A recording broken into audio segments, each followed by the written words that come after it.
Charles Whitmore didn't knock. He pushed open the door to Carter Ranch's kitchen like he owned it already, because in his mind, he did. He dropped a thick envelope onto Clara's work table, right on top of the dough she'd been kneading for the past 20 minutes, and he smiled the way men smile when they've already decided the outcome. "Tell him to sign," Whitmore said quietly, "or I'll make sure everyone in Willow Creek knows exactly who you are, where you came from, what your family did."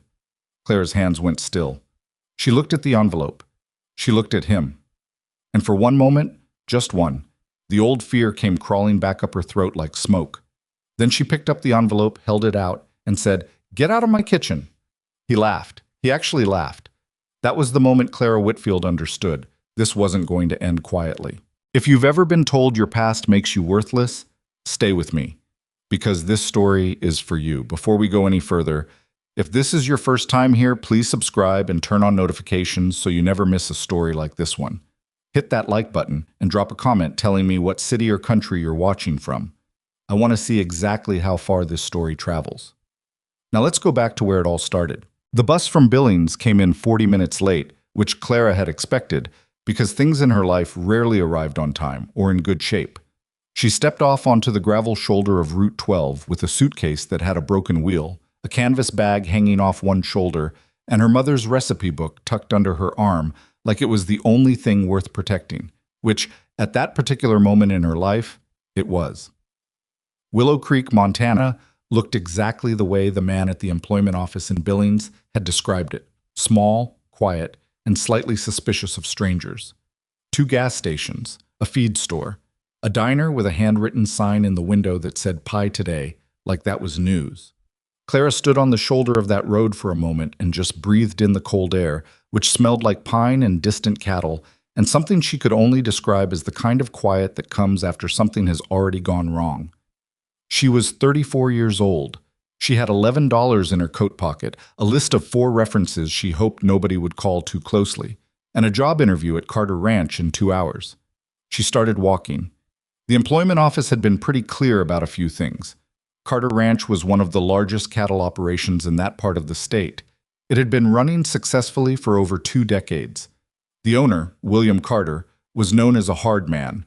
Fair, they said carefully, like the word required handling, but not easy.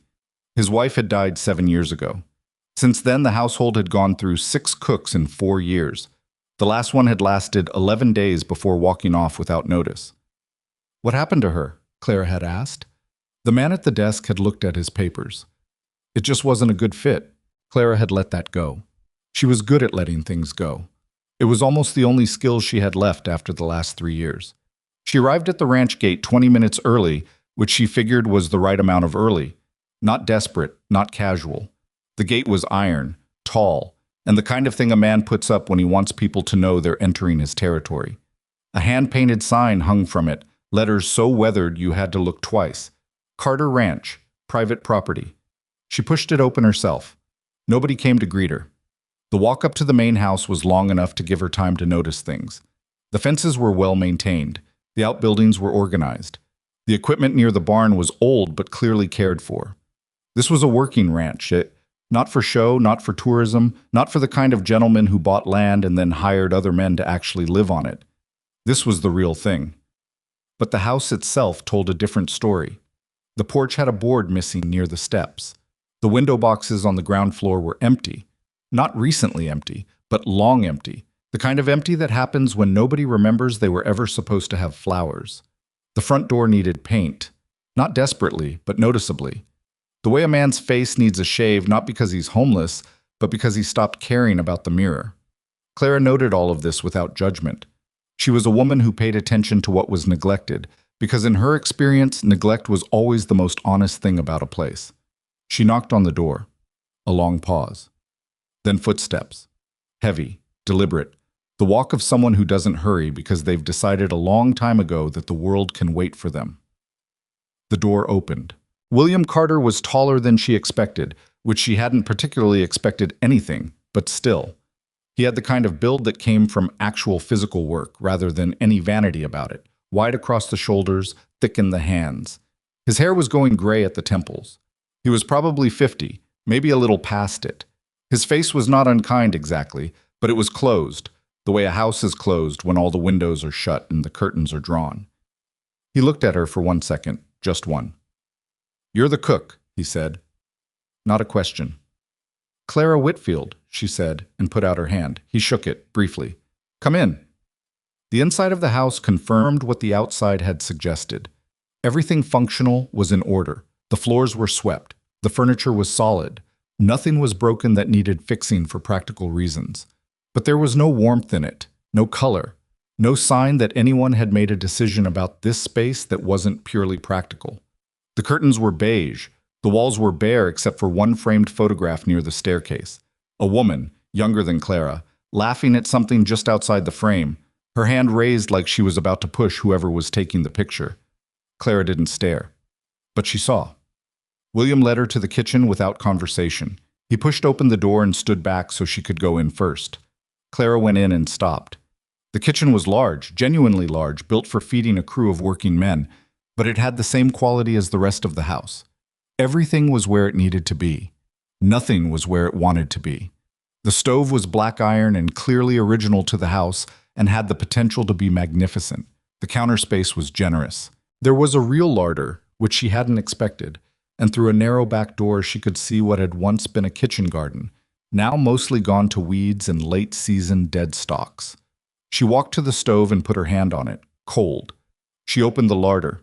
Canned goods, mostly. A sack of flour that had been opened and folded down.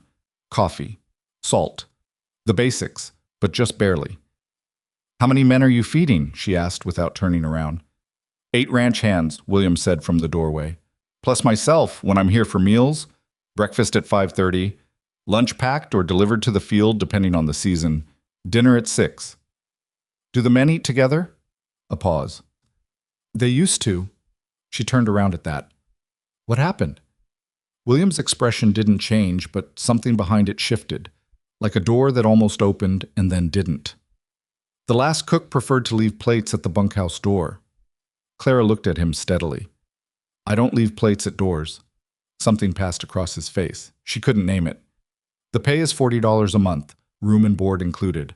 There's a room off the kitchen. I'll need to see the budget for provisions." Another pause, longer this time. "The last 3 cooks didn't ask about that." "I'm not the last 3 cooks," Clara said evenly.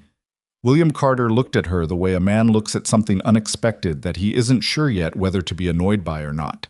Then he walked to the small desk near the kitchen window, opened a drawer, and laid a ledger on the counter.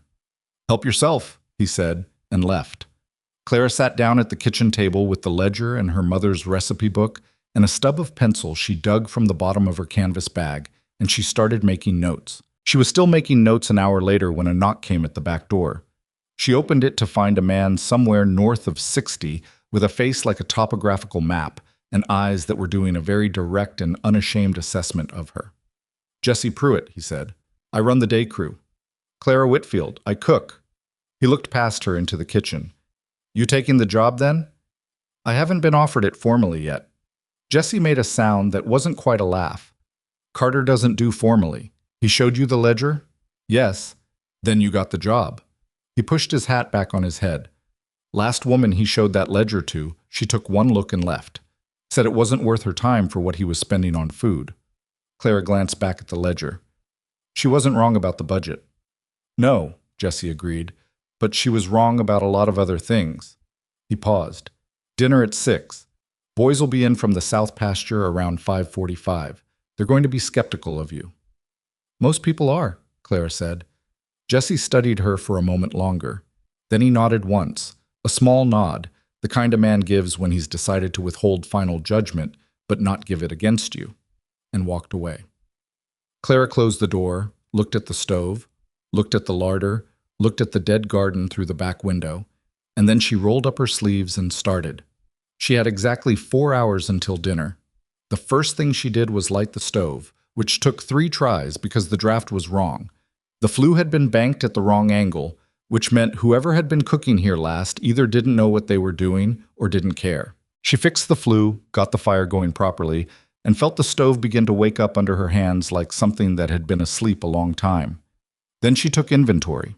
Not the ledger inventory, a real one. opened every cabinet, every drawer, every tin. The kitchen was not as empty as it had seemed at first. There was a smoked ham hanging in the back of the larder that nobody had touched in what looked like 2 weeks. There were dried beans, 3 varieties. There were onions going soft but not yet gone. There were 2 jars of preserved tomatoes, put up in summer, sitting on a shelf like they'd been forgotten. Clara set them on the counter and looked at them for a moment. Her mother used to say that a good cook could feed 10 people on what a bad cook threw away. She started chopping onions. By the time the light outside had gone orange and the temperature had dropped enough to make the kitchen warm by contrast, Clara had a pot of ham and bean stew going on the stove, biscuits in the oven, and a pot of coffee hot on the back burner. The smell had changed the kitchen. That was the only way she knew to describe it.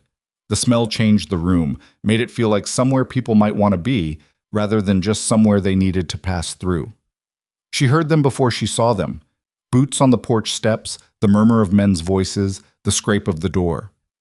8 men came in, and they came in like men who expected nothing, which was the posture of people who have been disappointed often enough that expectation itself feels foolish. They stopped when they smelled the stew, not all at once. One by one, each man in that doorway went slightly still as the smell hit him, and there was something in each of those faces, something unguarded and young and briefly surprised, that Clara caught and catalogued. She was standing at the stove. She turned around. "Sit down," she said. "It's ready." They sat down. All 8 of them, at the long table that had probably not had 8 people seated around it for a very long time, based on the dust on half the chairs.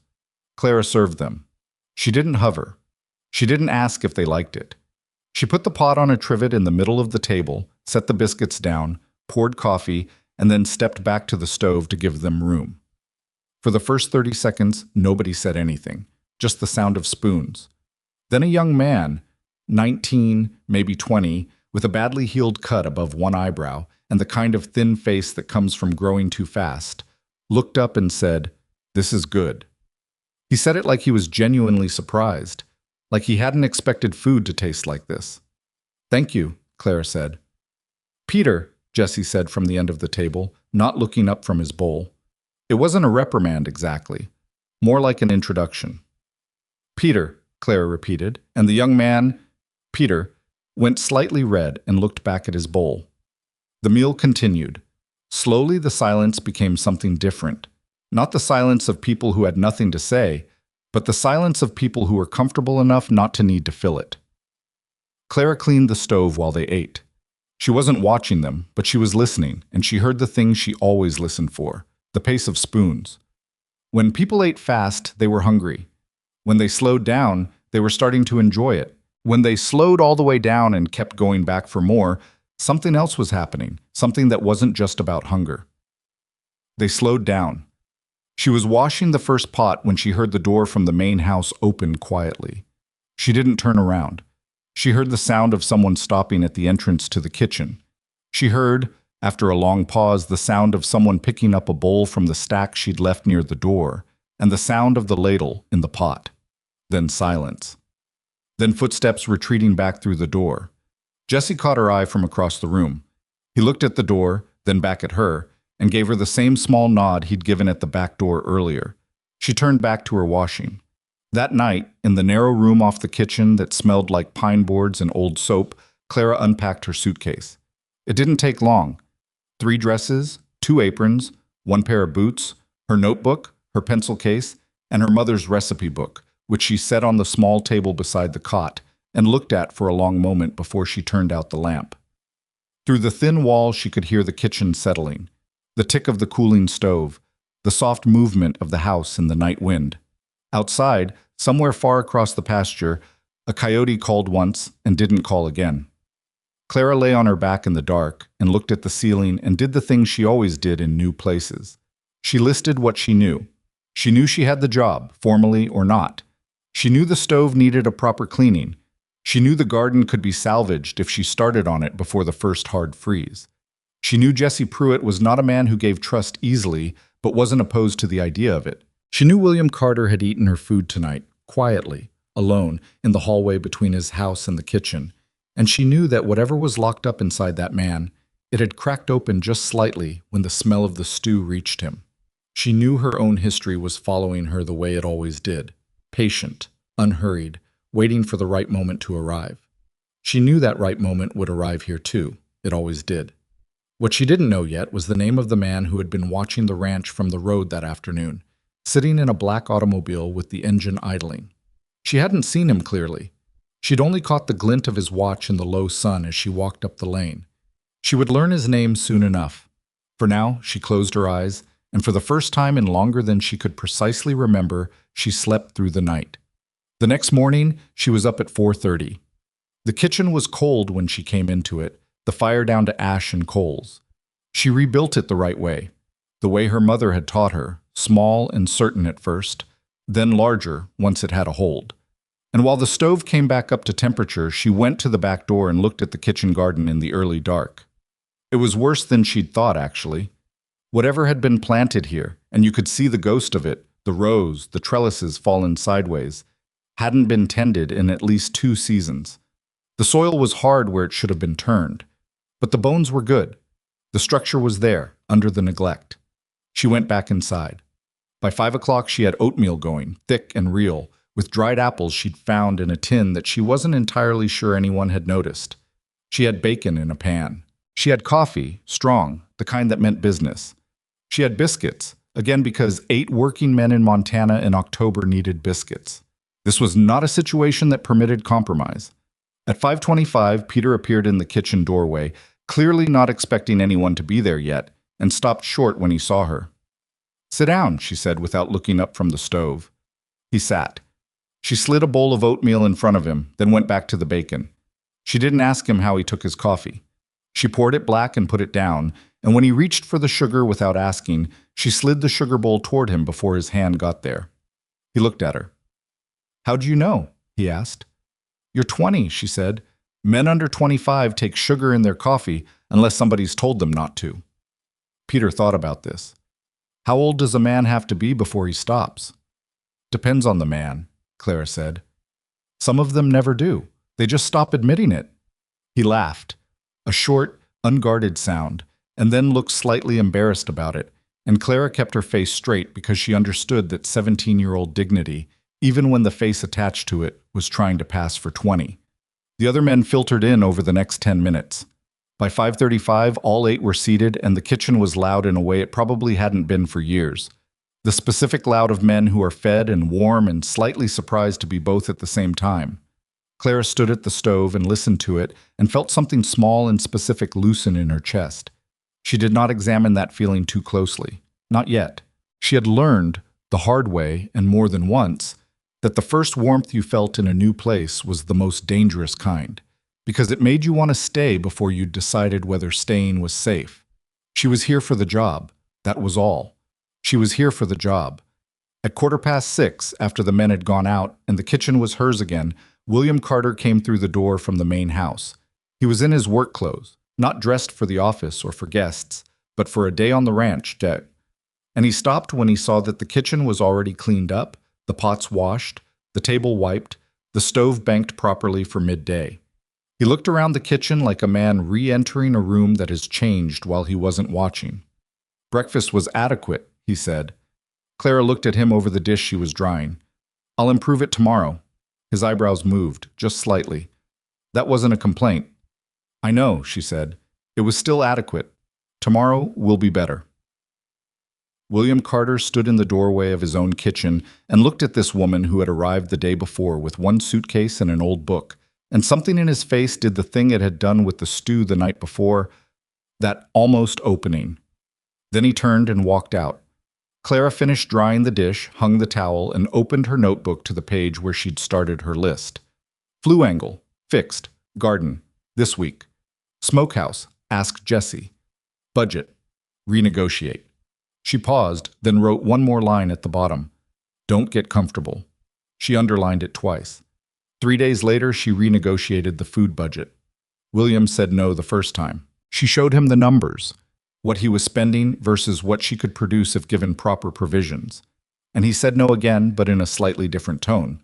She came back the following morning with a 1-week proposal, cost versus result, and he read it at his kitchen table while she made coffee and didn't say anything. He signed off on the revised budget without looking at her. She said, "Thank you." He said, "Don't waste it." "I won't," she said. She didn't.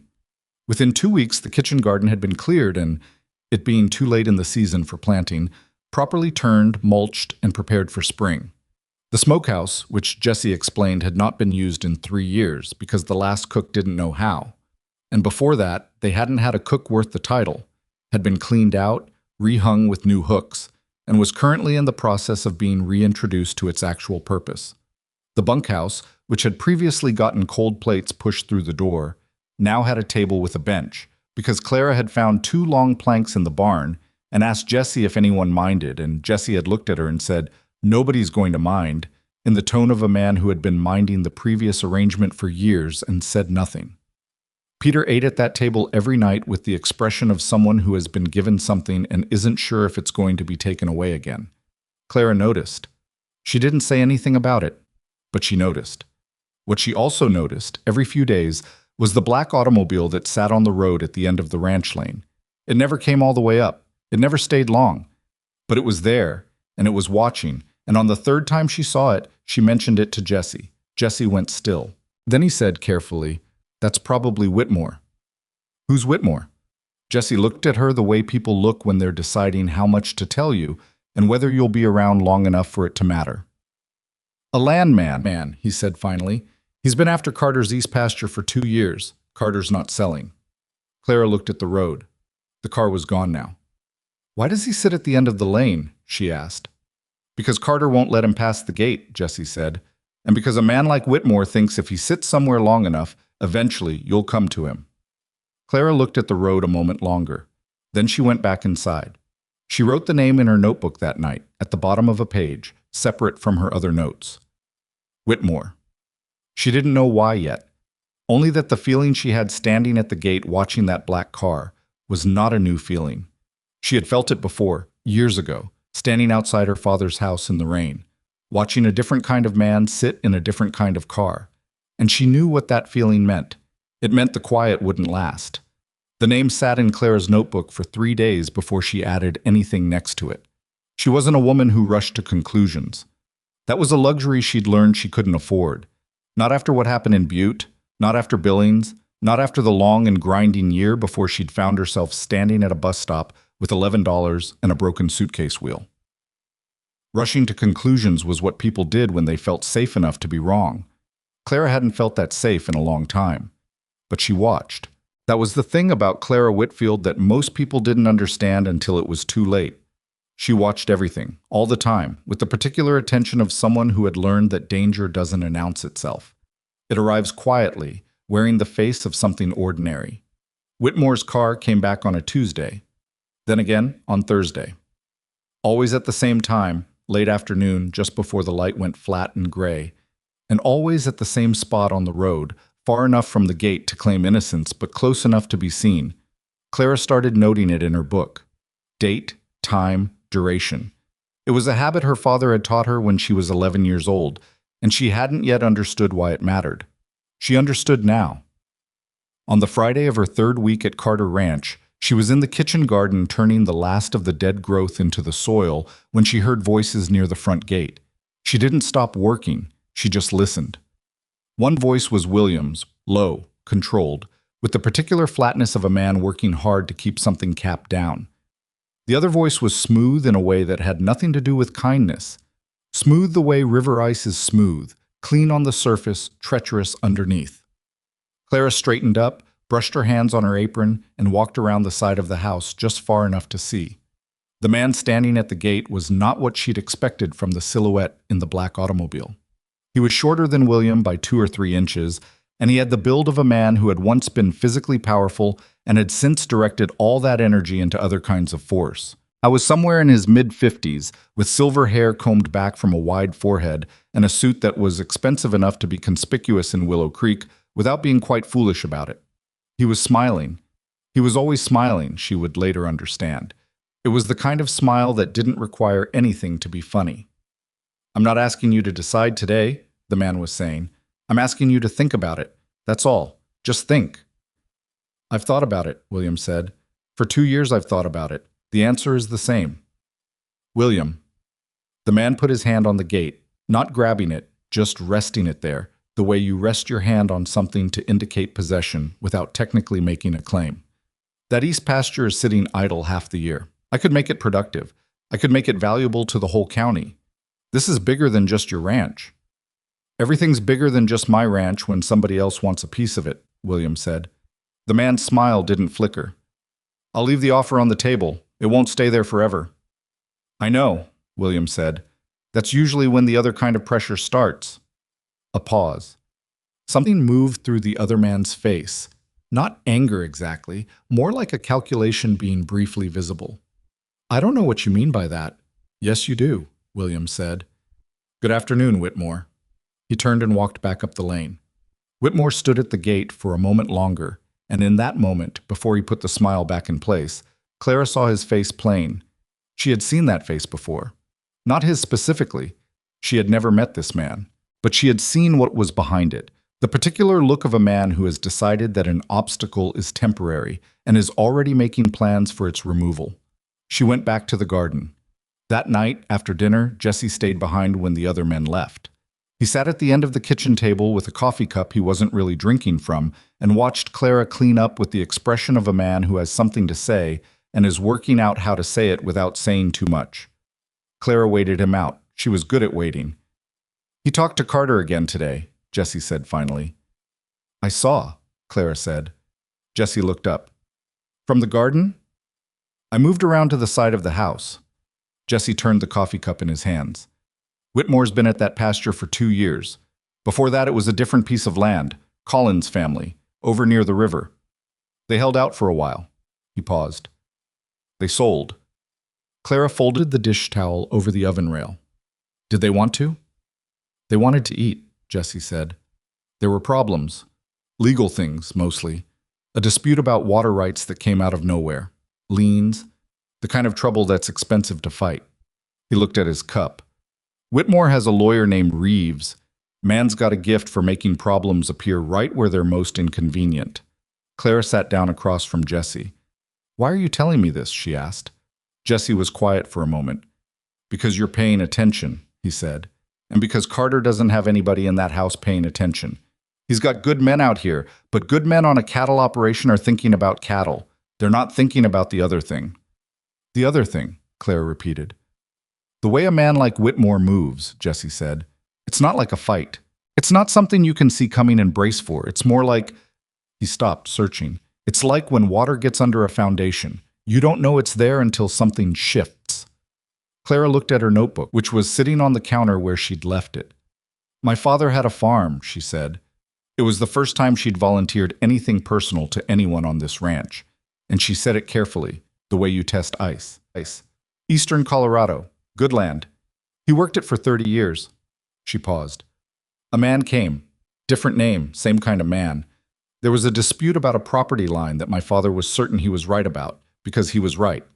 Didn't matter. By the time it was settled, he'd spent more than the land was worth defending it. And then there were other things. Rumors. Questions about his character. She picked up a thread from the table that didn't need picking up. He lost the farm. He lost a lot of other things too afterward. Jesse was watching her. You think Whitmore's the same kind of man, he said. I think that car on the road at the end of the lane isn't just a man being persistent, Clara said. I think that's a man studying the situation, waiting to find the right place to apply pressure. Jesse was quiet for a long moment. Outside, the wind had come up, moving through the pines that edged the north pasture with a sound like something exhaling. Carter's not a man who takes well to being warned, Jesse said. He stopped again. He took his wife's death hard, harder than he lets on, which is saying something, because he doesn't let on at all. He pulled in tight afterward. Good at running the ranch. Not as good at letting people help him run anything else. I noticed, Clara said. He noticed you noticed, Jesse said, and there was something almost dry in it, the closest thing to a smile she'd heard from him. He stood up, set down the cup. I'm not asking you to do anything. I just thought you should know the lay of things. I appreciate it, Clara said. Jesse nodded once and went out. Clara sat alone in the kitchen for a while after, with the stove ticking quietly and the wind moving outside and the notebook open on the table. She wrote 3 more lines next to Whitmore's name. Then she closed the notebook, put it in the drawer under the counter, and went to bed. She did not sleep as well as she had the first night. The following week brought the first hard frost, which turned the kitchen garden to iron overnight and dropped the temperature in the bunkhouse low enough that 2 of the younger hands came to breakfast, moving like men who had slept in a meat locker. Clara mentioned it to William at the closest thing they had to a regular conversation. The brief exchange that happened most mornings when he came through the kitchen for coffee before heading out. "The bunkhouse stove is inadequate for this temperature," she said. William poured his coffee without looking up. "I'll have Jesse look at it." "I mentioned it to Jesse. He said it's not the stove, it's the insulation. The north wall doesn't have any." William set down the coffee pot. "Clara." "The men are sleeping cold," she said. "Cold men are tired men. Tired men make mistakes." He turned and looked at her. He did this sometimes, just looked, long enough to make you feel like you were being read rather than seen.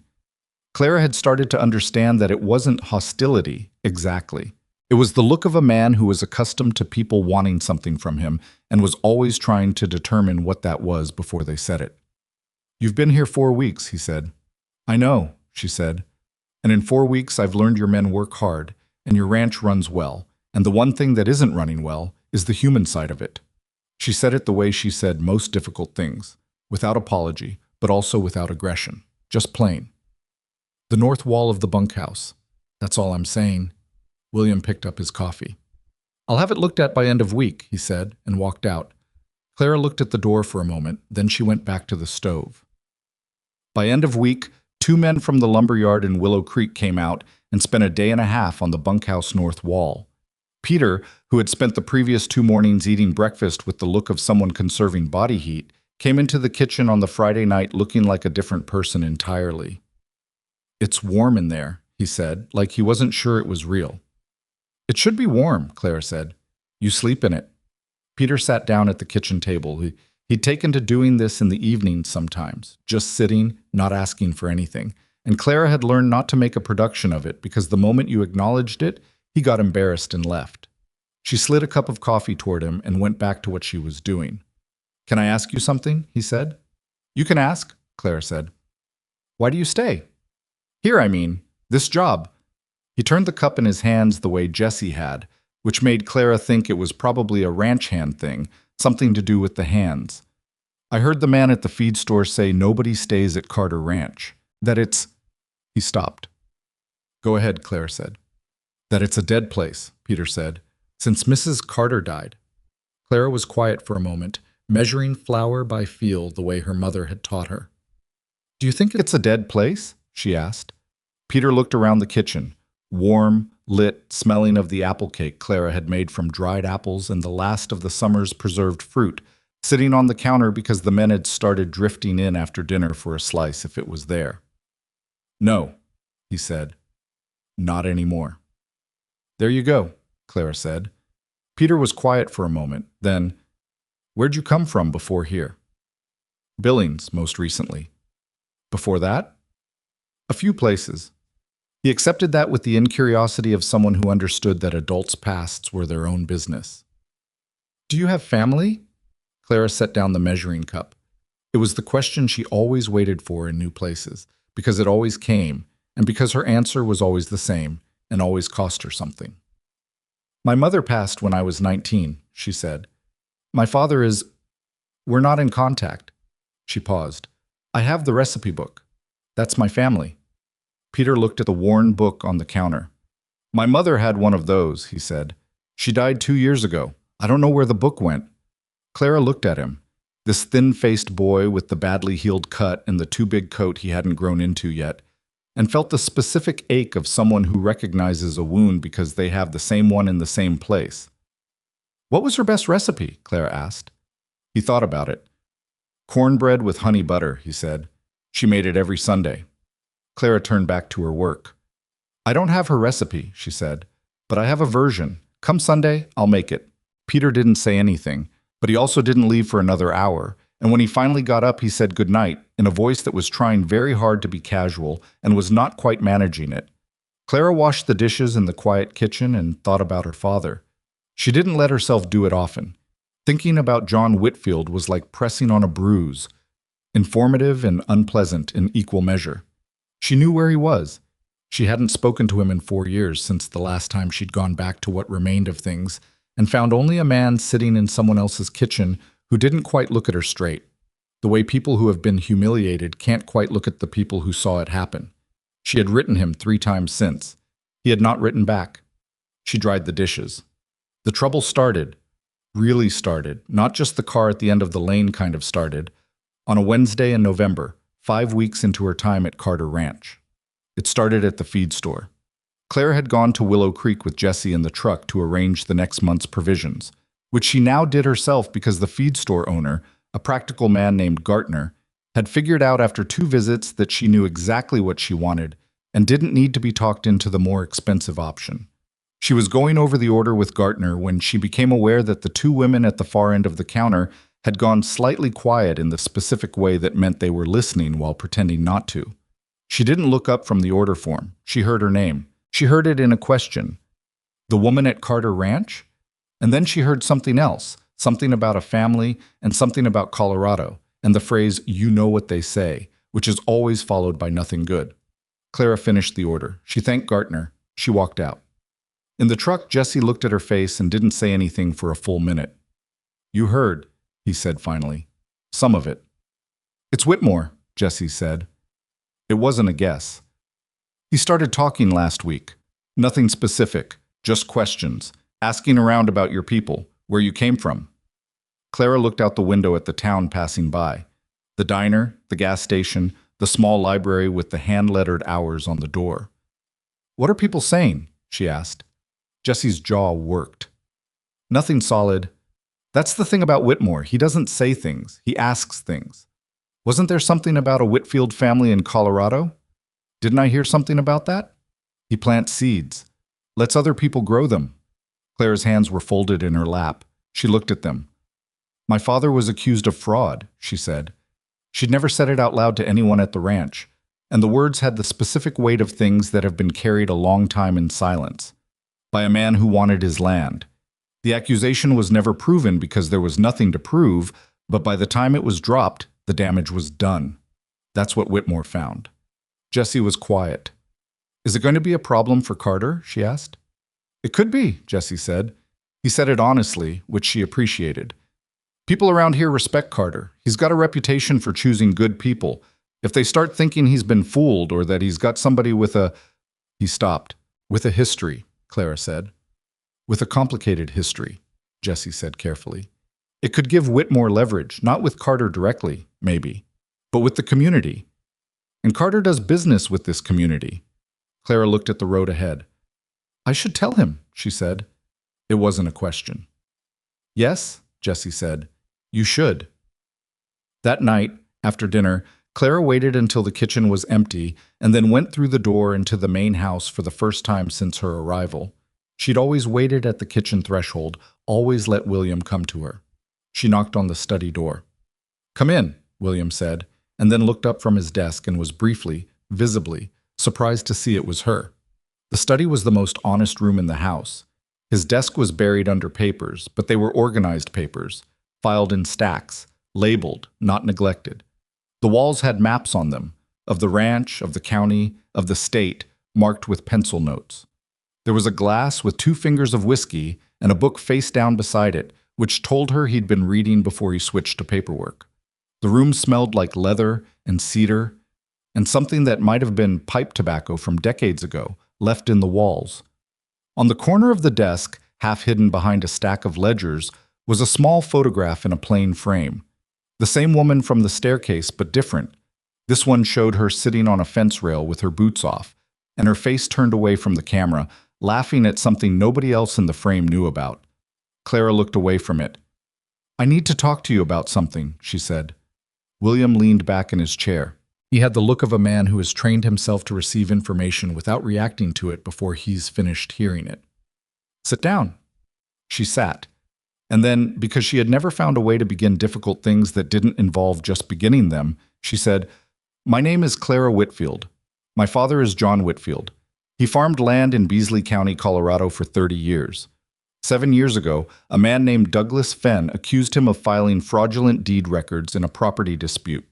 The accusation was eventually dismissed because there was no evidence, because he hadn't done it, but the dismissal came after the damage was done. She kept her hands flat on her knees.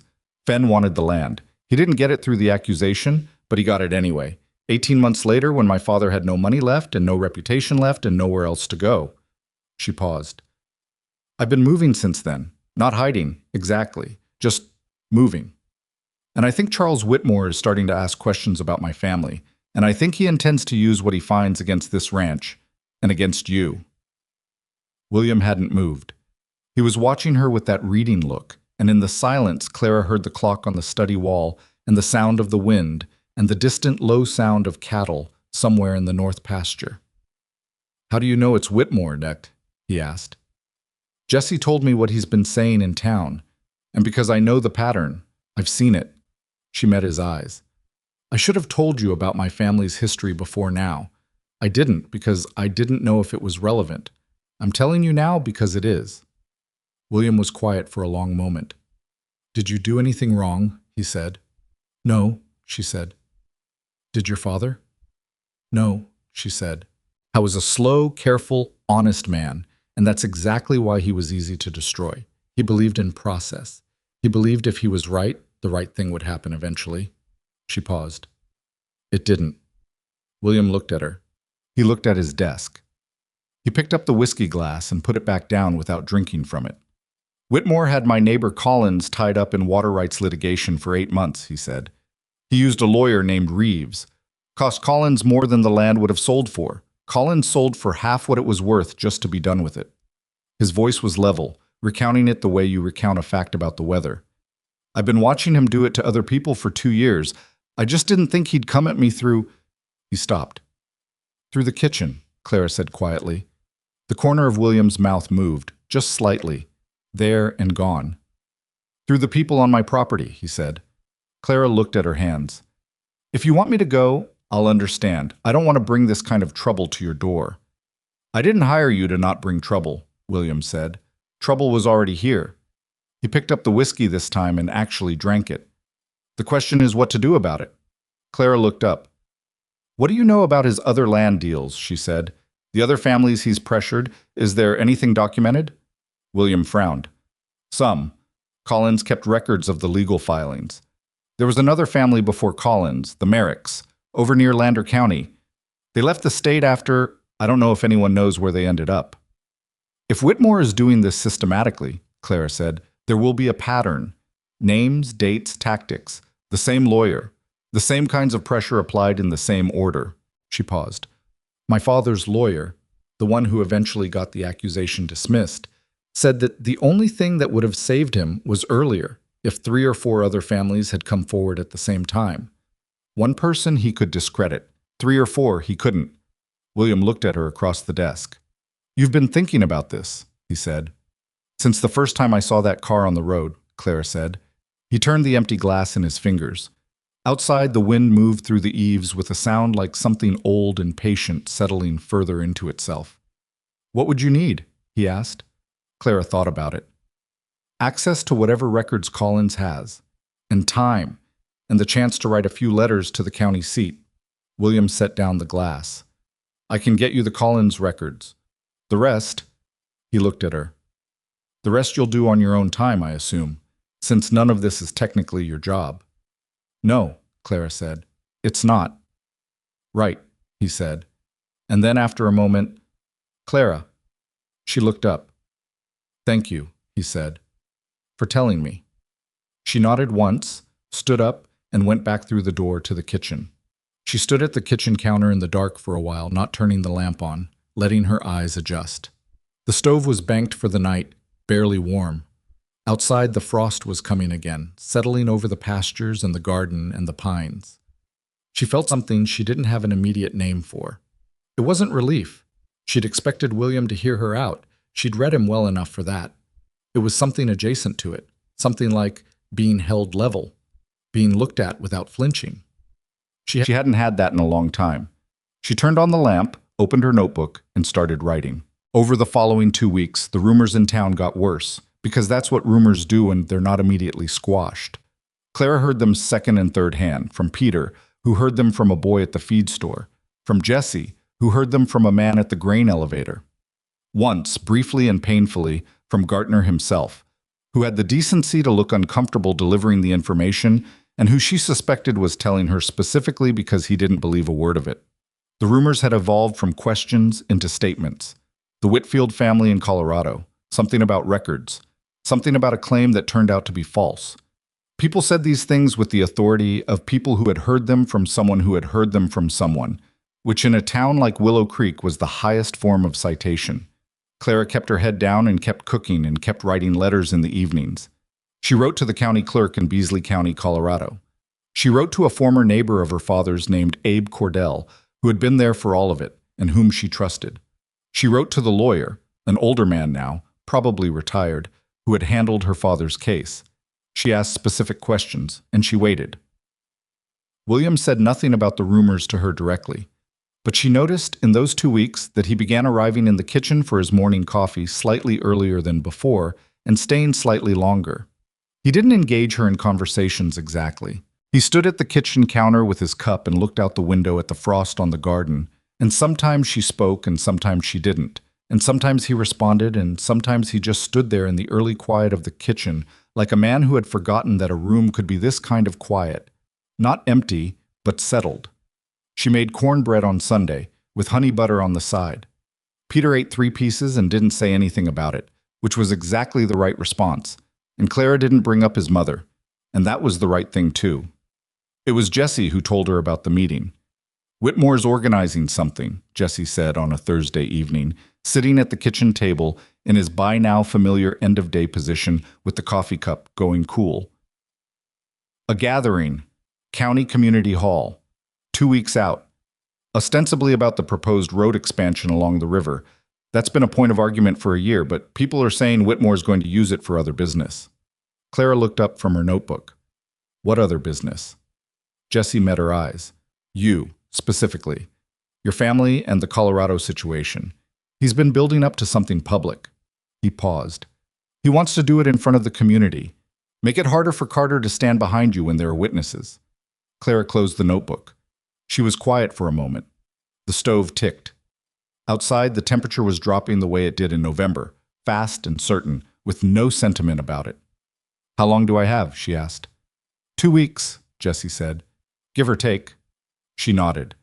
She opened the notebook again and drew a line under what she'd written and started a new list. The letters started coming back in the second week. Abe Cordell wrote first. 4 pages. Precise, handwritten, going back through the Whitfield Fen land dispute from the beginning, naming dates and names and the specific sequence of tactics that Fen had used. Reading it was strange. Clara had lived through all of it, but seeing it written down in someone else's hand made it look different, more like a pattern, less like a disaster, more like a method. The county clerk sent copies of the original filings. Clara spread them across the kitchen table on an evening when the men had all gone and William was somewhere in the main house, and she looked at them for a long time, matching them against what she knew about the Collins situation, against what Jesse had told her about the Merricks. The same lawyer, the same sequence, a property dispute appearing from nowhere, followed by rumor, followed by community pressure, followed by financial strain, followed by a sale at below value. She sat back and looked at the ceiling. It was a business, that's what it was. Not opportunism. Not a man who saw weakness and moved on it case by case.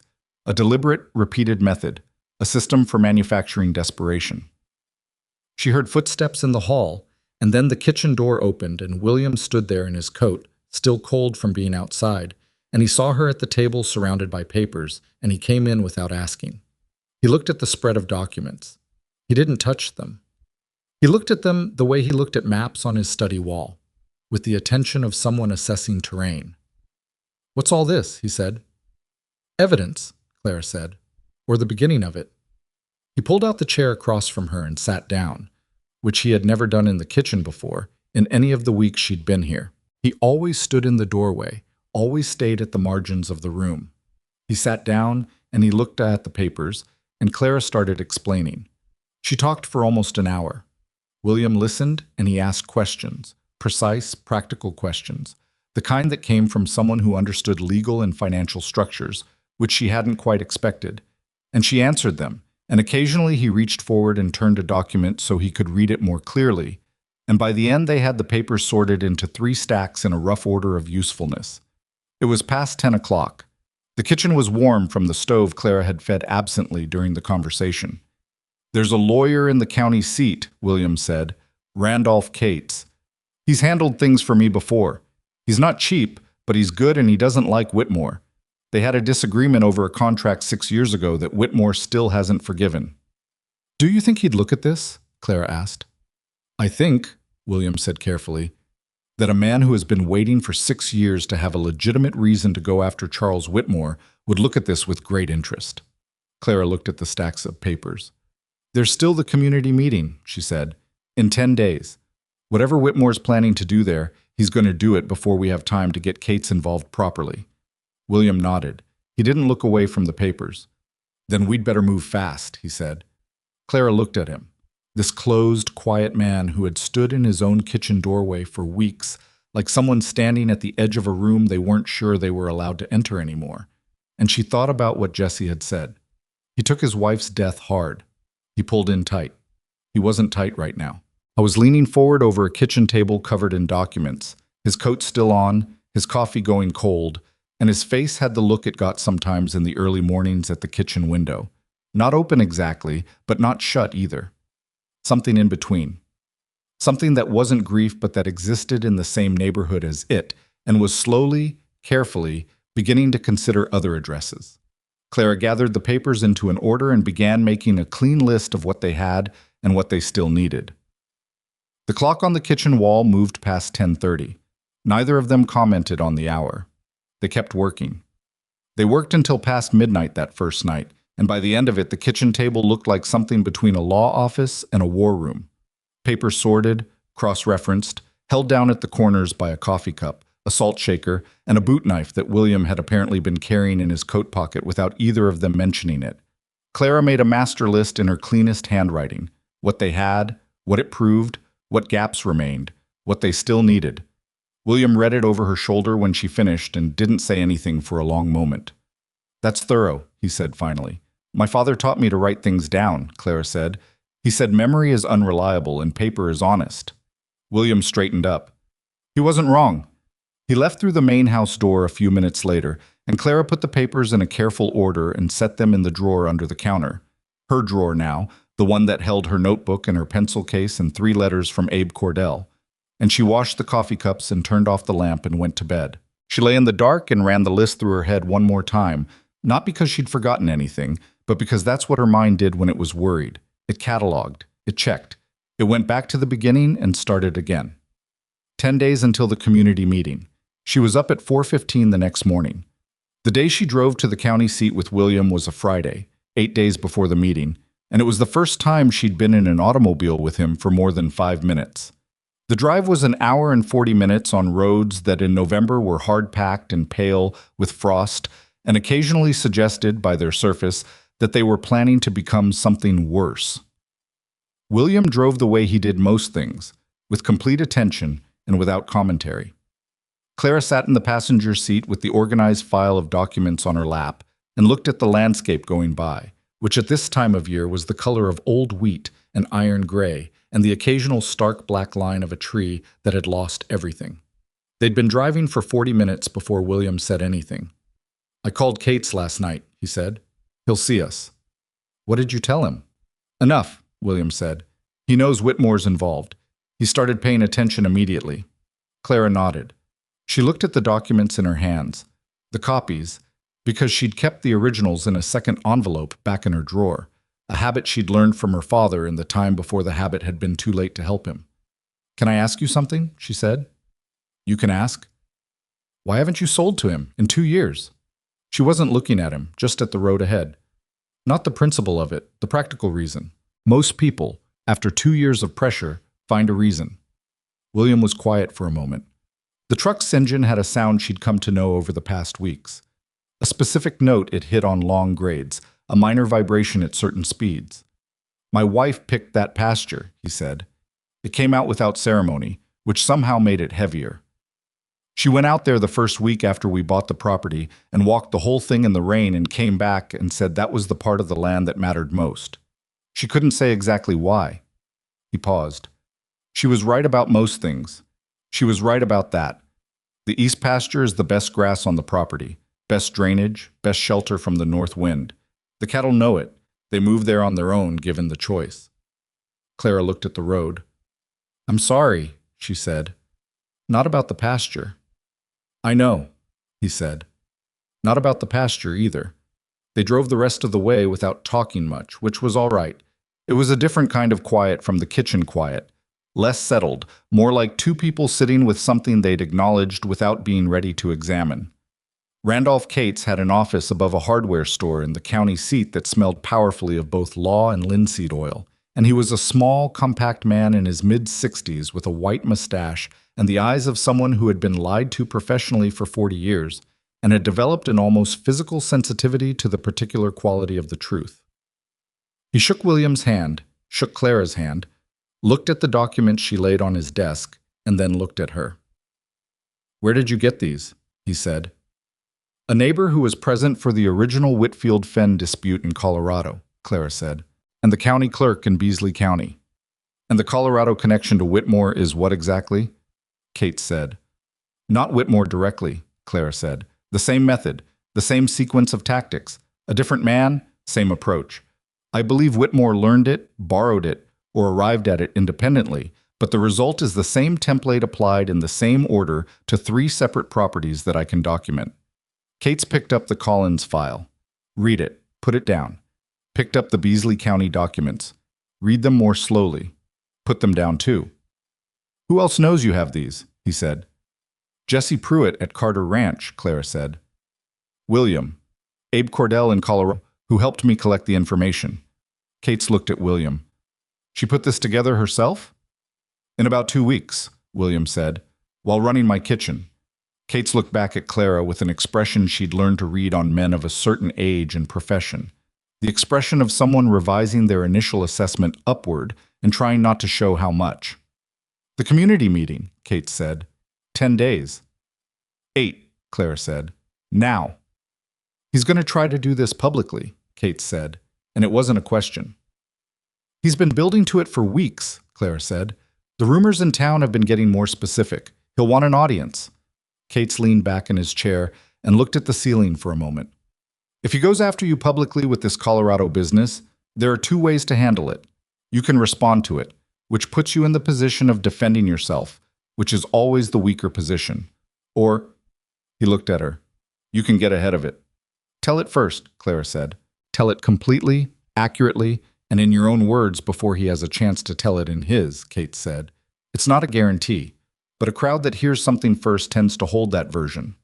Clara thought about her father, about the way the story had gotten away from him in increments, one conversation at a time, until by the time he tried to speak his own version, it had already hardened into something else in people's minds, and his voice was just one voice against a structure. "There's a risk," she said. "There's always a risk," Kate said. "If Whitmore comes to that meeting prepared and I go in with nothing more than my own account, I'm vulnerable to whatever he can produce." "Which is why," Kate said, tapping the documents on his desk, "you don't go in with nothing more than your own account." He looked at the files again. "I need a week with these. I need to talk to Collins. Does he still have his records?" "Jesse says he kept everything," William said. "And the Merrick family, do you know where they went?" "No," William said. "They left the state. I don't know more than that." Cates frowned. "I'll make some inquiries. The Merricks matter because they're a third instance. One family's experience is anecdotal, 2 is suspicious, 3 is a pattern." He sat forward and straightened the documents into a neat stack. "I want you to understand something," he said, and he said it to both of them, but he was looking at Clara. "What we have here is potentially significant. The Colorado material alone, combined with the Collins timeline. If Whitmore is applying a deliberate method, if Reeves is involved every time, there are implications beyond a property dispute. There are implications about how he's been operating across this county for the better part of a decade." He paused. "That's not a small thing. And it won't make him careful. It'll make him dangerous." Clara looked at the documents. "He's already dangerous," she said. "He came into my kitchen." Kate's looked at her. He did what? Clara told him about the morning with the envelope, the dough on the work table, the smile. Tell him to sign. She said it flatly, without editorial, the way she'd learned to tell difficult things. Just the facts, in order, without the emotion that she was actually feeling underneath it. Kate's expression went through something she didn't have a word for. He threatened you directly. He made a suggestion, Clara said. He was careful about how he phrased it. Men like that always are, Kate said. He wrote something down. Did anyone else hear it? No, the kitchen was empty. You didn't tell anyone at the time? I told William that evening. Kate's glanced at William, who nodded. Kate's wrote something else down. All right, he said. He stood, which was apparently his signal that the meeting was complete. I'll be in contact by Wednesday at the latest. Don't do anything in the meantime. Don't talk to Whitmore. Don't respond to the rumors in town. And he looked at Clara. Try not to let anyone know we've been here. Gartner at the feed store saw us drive through, William said. Kate's made a small sound. Gartner talks. To everyone, William agreed. Then assume Whitmore knows you've been to the county seat by tomorrow morning, Kate said, which means he'll accelerate. Be ready for something to happen before the meeting. Clara thought about the envelope on the dough, the smile. She was already ready. They drove back mostly in silence, but it was a different silence than the drive out, less held in, more like two people who have done something together and are processing it separately.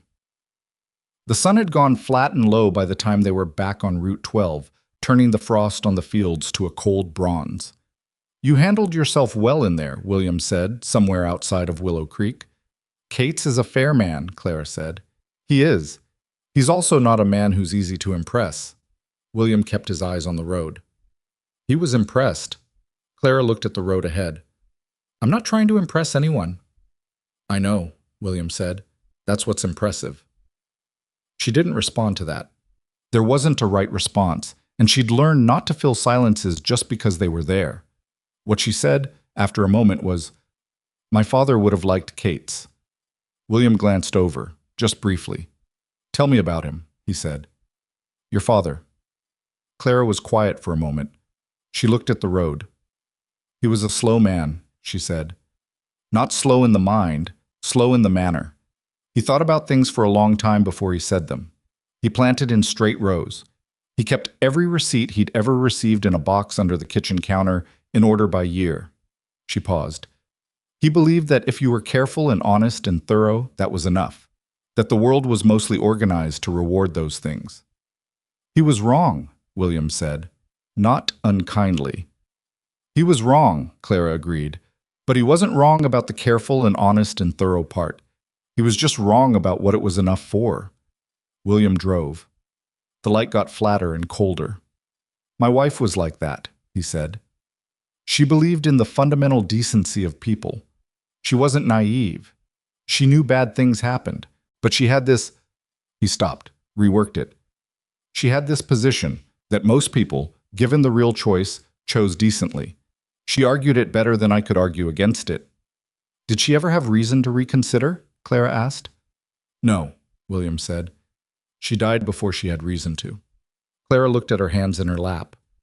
I'm sorry, she said, for the second time that day, about the same thing. I know, he said, for the second time too.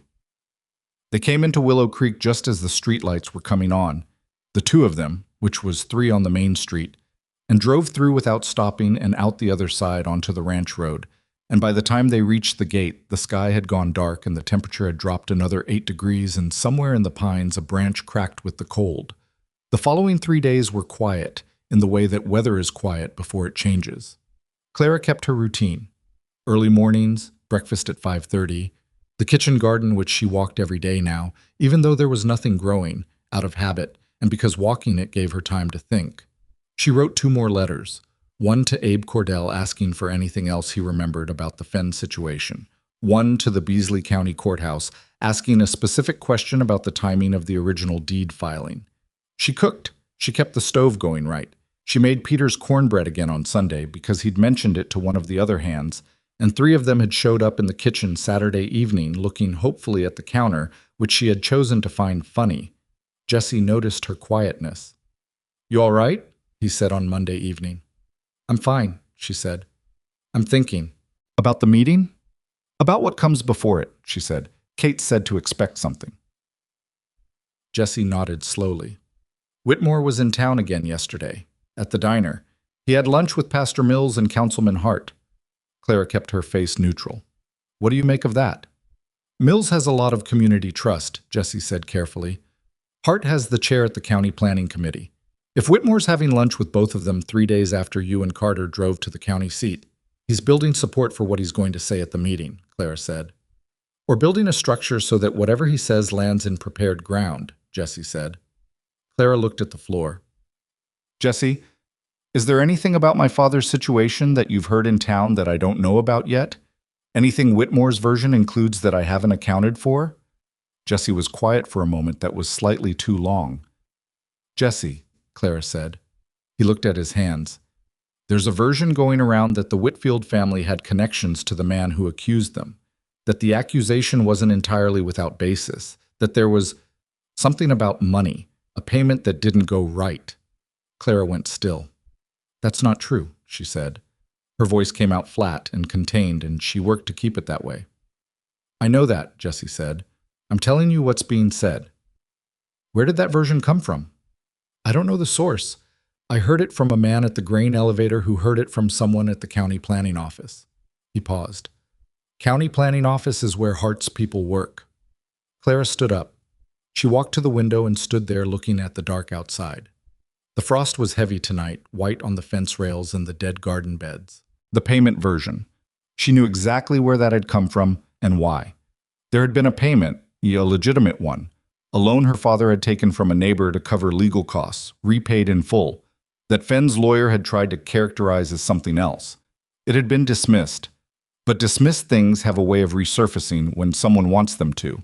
Someone had found the court records, or had been given them by someone who had already found them and had known exactly which detail to pull out and what to do with it.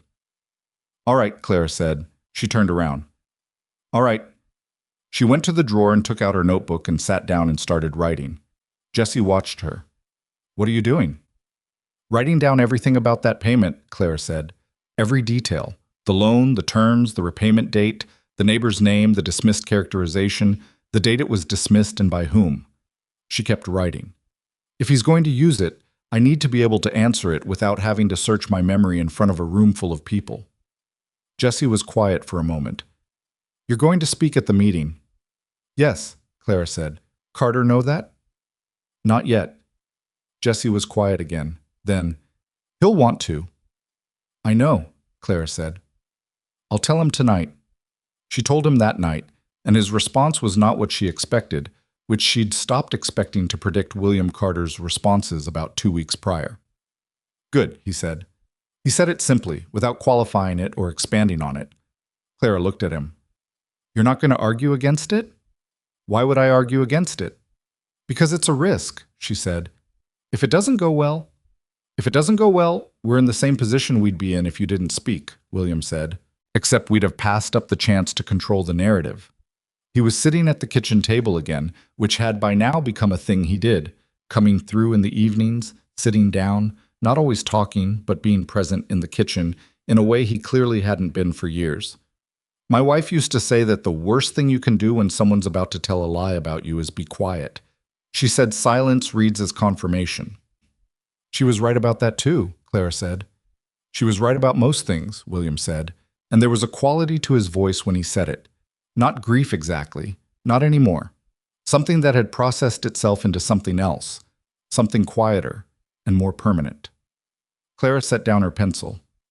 I'm going to be honest with you, she said. Not just at the meeting, now. He looked at her.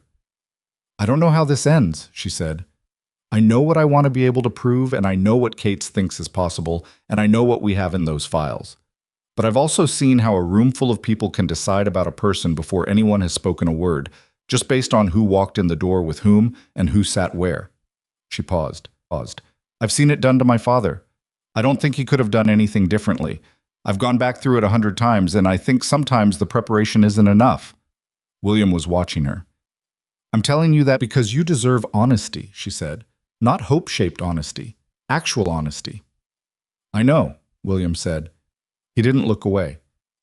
And I'm telling you that whatever happens at that meeting, my position on this ranch doesn't change based on it. Clara looked at him. Why not? He said it the way he said most things, without decoration, without building to it. Because you came in here 5 weeks ago with a broken suitcase and a recipe book, and you rebuilt something that I didn't know was broken until you fixed it. That's not something I'm going to walk back because Charles Whitmore has managed to find a canceled legal claim from 7 years ago and convince half of Willow Creek that it means something it doesn't. Clara looked at the table. That's generous, she said. It's not generous, William said. It's accurate. The difference, she thought. He kept making that distinction. Not generous, accurate. Not kind, true. It was such a specifically William Carter distinction that she'd started to notice when other people didn't make it. She picked up her pencil again. Wednesday, she said. Kate said he'd contact us by Wednesday.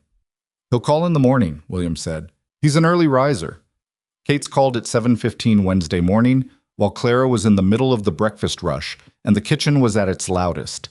And she took the call at the telephone in the main house hallway, standing in her apron with a dish towel over one shoulder and flour on her left forearm. I found the Merricks, Kate said, without preamble. Clara went still. Where? Idaho. A town called Garnet Crossing. I have a telephone number for them. The husband, Frank Merrick, is willing to talk. He's been waiting, he said. His exact words were, I've been waiting for someone to ask. Clara closed her eyes briefly. What do they have? She said. Records of the entire sequence, Kate said. Reeves was their lawyer, which is what I expected. But here's what I didn't expect. They have correspondence. Letters from Reeves that are, let me be careful here, that are suggestive of a coordinated effort between Reeves and Whitmore's land acquisition company that predated the legal trouble by several months. Meaning the legal trouble wasn't organic, it was planned. Clara stood in the hallway and let that settle. How long before they started having trouble did the letters begin? She said. 5 months, Kate said. Reeves and Whitmore's company were in communication 5 months before the Merricks had their first legal problem. And the Collins timeline, Claire said. Do you know when? I checked, Kate said. Collins's first water rights issue appeared 7 months after Whitmore's company filed the land acquisition interest. I'm waiting on the county recording office to confirm the exact dates, but the pattern holds. Clara breathed. So it's not just the same method, she said. It's the same operation. It appears that way, Kate said. I want to be careful about how we present it. We don't have everything yet, and I don't want to overclaim. But yes, what you're looking at appears to be a deliberate acquisition operation using manufactured legal distress to depress property values and force sales. He paused. Clara, this is more significant than a property dispute. I know, she said. The community meeting, he said. I'll be there. I'm going to bring Frank Merrick's written account. He's prepared one, and I'm going to have the Reeves correspondence summarized and ready. I want you to speak first, before Whitmore has the chance to set the frame. He'll come with his own materials, Claire said. He always does, Kate said. But he doesn't know what we have. He knows you've been to see me. Gartner did talk, as predicted, but he won't know about the Merricks. He'll expect you to defend yourself. He won't expect you to come forward. After she hung up, she stood in the hallway for a moment. The photograph on the wall, the woman laughing with her hand raised, was at eye level. Clara looked at it. She'd looked at it probably 100 times now, passing in and out of this door, and she'd thought about it more than she'd admitted. Not about William's grief specifically, though that was there. About the woman herself, who she'd been, what she'd understood about this ranch and this man that had made her walk that east pasture in the rain and say, this is the part that matters. Clara turned and went back to the kitchen. She pushed open the door and the noise came back. 8 men, coffee, the controlled chaos of a working morning, and she went back to the stove and picked up where she'd left off. And nobody who looked at her in the next 10 minutes would have known anything about the phone call, or the Merricks, or the letters, or what was coming in 5 days. That was a skill she'd developed over years of having important things happen in the middle of ordinary life. You kept doing the ordinary thing. You kept the stove going. You kept feeding people. You didn't stop, because stopping was visible, and visibility cost you. She made breakfast. She packed the lunch pails. She started the bread for dinner. And when the kitchen was quiet again and the men were gone, She sat down at the table with her notebook and her pencil, and she began very carefully to write out what she was going to say. Not a speech. She wasn't going to give a speech. She'd seen what happened when people gave speeches at moments like this. They got lost in their own sentences, or they sounded rehearsed, or they started convincing themselves of things mid-sentence in ways that the audience could see. She was going to tell a story. Her story, specifically. Her father's story. Told plainly, in order, without apology and without performance. The way you'd tell it to someone sitting at a kitchen table who deserved to know the truth. She wrote until her hand cramped, and then she shook out her hand and kept writing. The day before the meeting, two things happened. The first was that a man she'd never seen before came to the ranch and asked for William, and spent an hour in the study with the door closed. Clara, passing through the hall with a pile of clean linens, heard enough to know he was from Whitmore's organization. Something about final terms, about reconsidering while there was still time. William let him finish. Then William said, in the flat-level voice she now knew was his most serious register, "The answer is no. It will still be no in the morning. I'd appreciate it if you drove off my property now." Clara kept walking with the linens. The second thing was that Peter found her in the garden that afternoon, where she'd gone to think in the way she used to go to the garden in Colorado when she was a girl. Not to do anything, just to stand in it. "I heard what's happening tomorrow," he said. Clara looked at him. "From who?" "Jesse." He had his hat in his hands, turning it around. I want you to know, if it matters. I know you haven't done anything wrong." Clara looked at this boy, young enough to be her son, with the cut above his eye and the coat that didn't fit, and the memory of a dead mother and cornbread on Sundays, and felt something behind her ribs that she didn't look at directly because she'd been keeping herself very level for 5 days and she needed to stay that way one more day. "It matters," she said. He nodded, put his hat back on, started to go. "Peter?" she said. And he turned around. "Stay for the meeting tomorrow," she said. "I'd like to know you're there." He looked at her for a moment with something young and unguarded in his face. "I'll be there," he said. She watched him go. She stood in the dead winter garden for another few minutes, and she was not particularly thinking about anything. She was just there, in the cold, in the quiet, in the place where things would grow again in spring if someone remembered to tend them, and she was breathing the Montana air that smelled like pine and distance, and the particular cold that comes before things change. Tomorrow she would walk into a room full of people and tell the truth. She had told the truth before and it hadn't been enough. She knew that. She was not going into that room believing that the truth was a magic solution. She had too much of her father in her for that kind of faith. But she also had her notebooks. She had Kate's. She had the Merricks in Idaho who had been waiting for someone to ask. She had the letters from Reeves that had arrived 5 months before any problem appeared. She had Abe Cordell's 4 pages of careful handwriting. She had William Carter, who had said, "My position on this ranch doesn't change." She had more than her father had ever had. She went back inside. She made dinner. She set the table. She fed the men who came in from the cold, and she watched them eat, and she heard the pace of their spoons. Jesse stayed behind again. "You ready?" he said. "No," Clara said. "But I'm going." Jesse made the sound that wasn't quite a laugh. "That's probably the right answer," he said. He finished his coffee and left, and Clara washed the dishes in the warm kitchen, the stove ticking, the frost settling outside, the ranch going quiet around her the way it did every night at this hour, and she thought, "This is a home." She didn't say it out loud. She barely let herself think it fully. She had been in places before that had felt like something approaching home, and she had learned not to let the feeling run ahead of the facts. But the facts tonight were these. She had been here 6 weeks and she had not run. She had not been asked to leave. She had fixed the flue and turned the garden and reopened the smokehouse and put a table in the bunkhouse and brought something back to this kitchen that she didn't have a word for except life. And tomorrow she would stand up in the Willow Creek County Hall and say who she was, plainly and without apology, and whatever happened after that would happen. She dried the last dish. She turned off the lamp. She went to bed, and she set the alarm for 4:15, and she closed her eyes, and she did not catalog. She just breathed and let the dark be dark, and waited for morning. She made breakfast at 4:30 that morning because her hands needed something to do. It wasn't a conscious decision.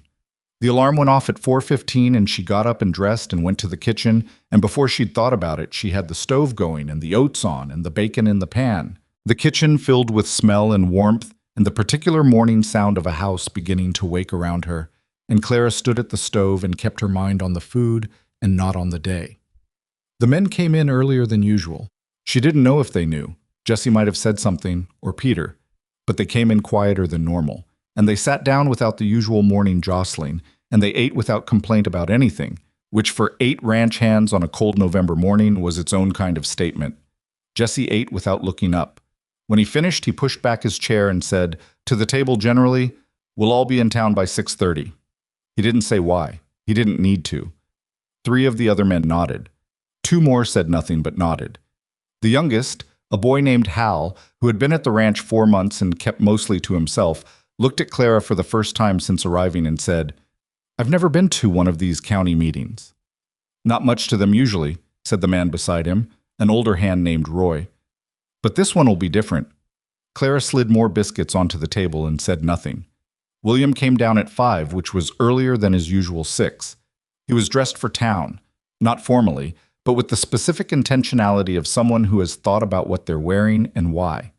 He poured his own coffee, which he rarely did, and stood at the counter and looked out the frost-covered window.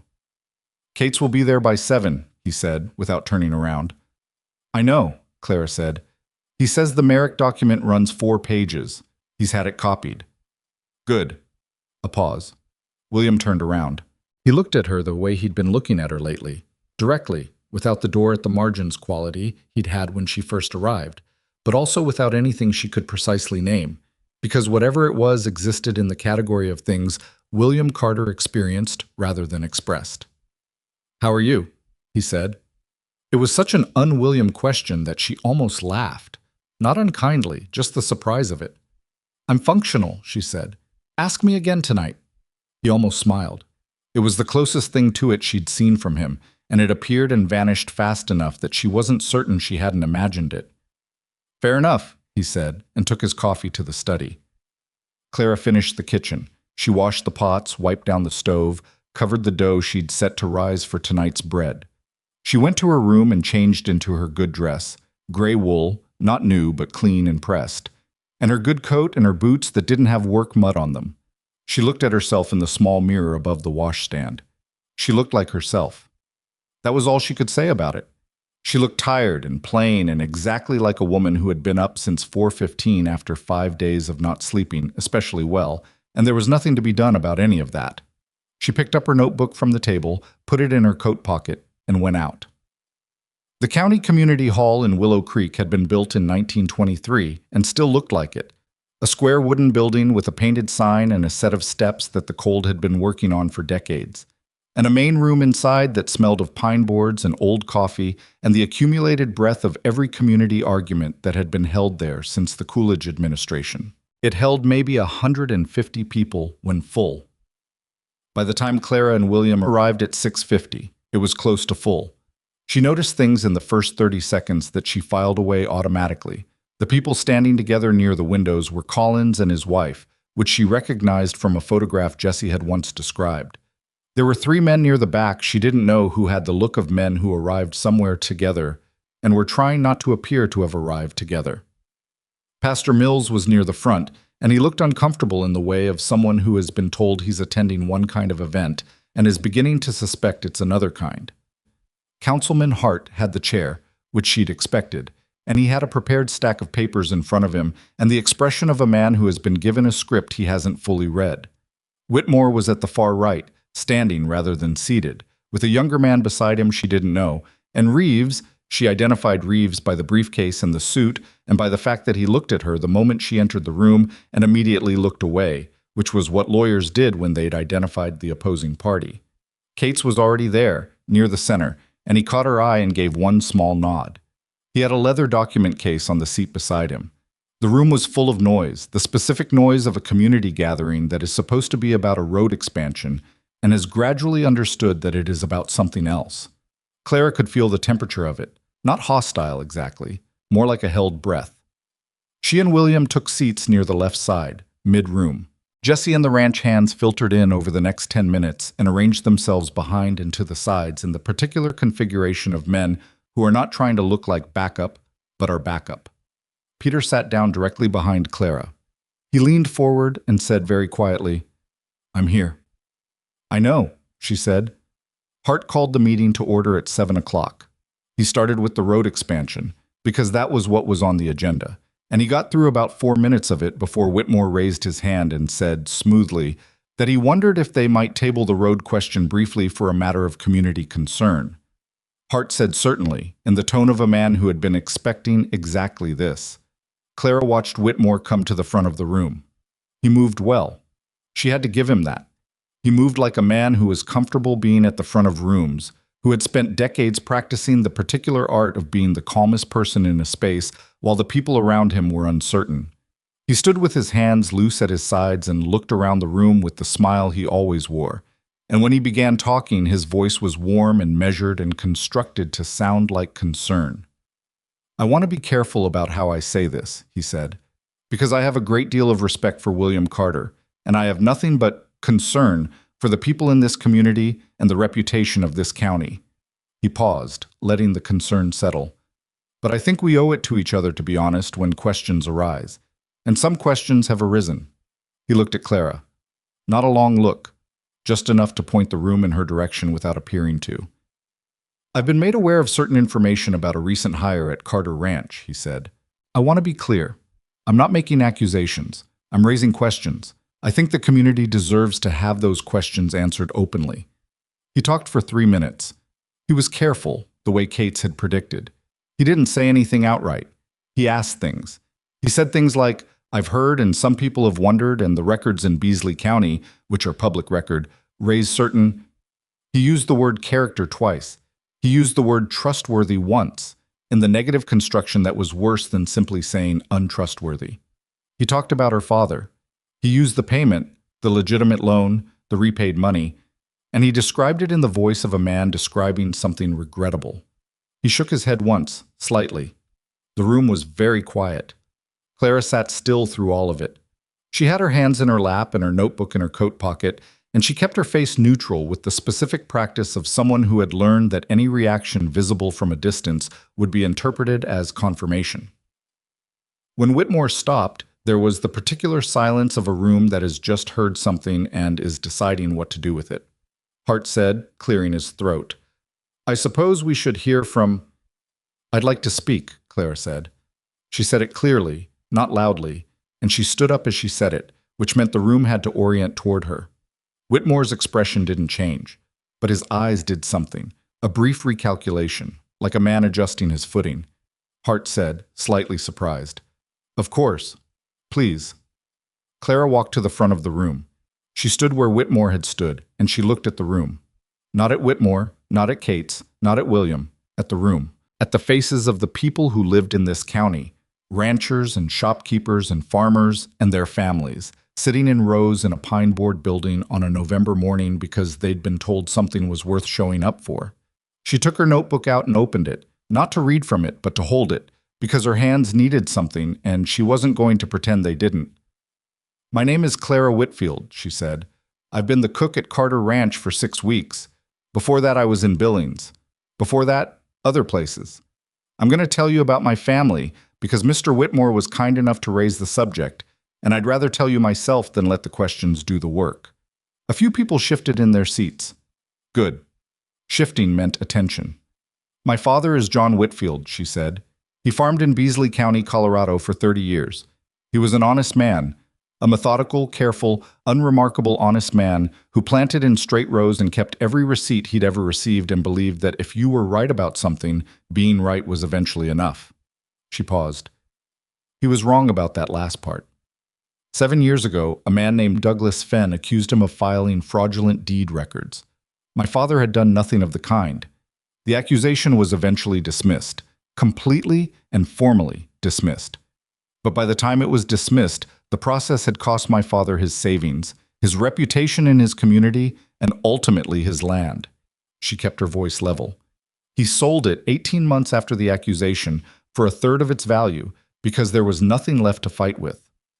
The room was very quiet. The payment Mr. Whitmore referenced, Clara said, was a loan my father took from a neighbor to cover legal costs. It was repaid in full. The court dismissed the characterization of it as anything else. Those records are also public. She looked around the room. I'm not telling you this because I want your sympathy. I'm telling you this because Mr. Whitmore found that story and brought it here this morning, and I think you deserve to know the complete version rather than the version that ends before the dismissal. She let that sit. Now I'd like to tell you why I think he brought it here, she said. Whitmore's smile didn't move, but his body changed slightly. A small shift, an adjustment, the way a man shifts his weight when the ground turns uncertain under him. Mr. Whitmore has been trying to purchase Carter Ranch's east pasture for 2 years, Clara said. Mr. Carter has declined. What I'd like to share with you, with Mr. Cates's help, is that this isn't a situation unique to Carter Ranch. She nodded to Cates. Cates stood and came to the front of the room with his document case, and he did it with the particular gravity of a lawyer who has been waiting 6 years for a legitimate reason and has arrived at it at last. If I may, Cates said. He opened the case and produced the copied documents, and he distributed them along the front row with the efficiency of someone who has done this in courtrooms and is applying the same approach here. What you have in your hands is a summary of 3 separate property acquisition cases in this county and the adjoining county, spanning the last 8 years. The first is the Collins family, over near the river. The second is the Merrick family, who are no longer in this state. The third, he paused. The third is the Whitfield family in Colorado. Not because they were a direct Whitmore acquisition, but because the method applied to them is identical in sequence and timing to the methods applied to the Collins and Merrick families. Whitmore said, "This is," and stopped. It was the first time Clara had heard him stop mid-sentence. It was a very small moment, but she felt it. Cates continued. Each case begins with a land acquisition interest filed by Whitmore's company. Each case is followed, within 4 to 8 months, by the emergence of a legal dispute involving the property owner, water rights, deed records, easement claims. In each case, the legal representation opposing the property owner is provided by the same firm, Reeves and Associates. He said it without looking at Reeves, which was more effective than looking at him. In the Merrick case, correspondence now in my possession indicates that the law firm and Whitmore's acquisition company were in communication 5 months before the Merrick's first legal problem appeared. The room had gone very still. Not the held breath still of before. A different kind. The kind that happens when something abstract becomes concrete, when people who have been sitting with a vague discomfort suddenly understand what the discomfort was pointing at. Collins stood up from the left side of the room. He was a large, red-faced man, and his face was red in a different way now. The water rights case, he said. You're saying that was... I'm saying the timeline is suggestive, Cates said carefully. I'm saying the pattern is documented. I'm saying that what this community may want to consider is whether one man's difficulty getting what he wants is actually several men's difficulties, organized deliberately. That is a serious and unsupported allegation, Reeves said from the back of the room. I was on his feet now, and he had the trained voice of someone accustomed to sounding controlled in contentious situations, but there was an edge to the control. The documents are in your hands, Cates said pleasantly. The support is documented. Those documents are... Mr. Reeves, Cates said, I've been a practicing attorney in this county for 31 years. I would be very careful, in this room and in front of these people, about the next thing you say. Reeves sat down. The silence that followed had a quality Clara hadn't expected. It wasn't triumph. She wasn't built for triumph, and she didn't trust it. It was more like the specific quiet of a room where something has shifted and everyone is catching up to the shift. Whitmore had been standing this whole time. He moved now. Not toward the front, not toward Cates, but toward Clara. And he moved with the smile still in place, but something beneath it that was not the warm concern he'd started with. Miss Whitfield, he said conversationally, like they were running into each other in the street. I think you and I both know this is more complicated than Mr. Cates is suggesting. Your family's situation was... You sent a man to my kitchen, Clara said. The room went tighter.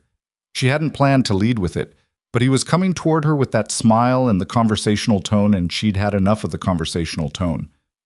3 weeks ago, she said, you came to Carter Ranch while Mr. Carter was in the North Field. You came to the kitchen. You put an envelope on my work table.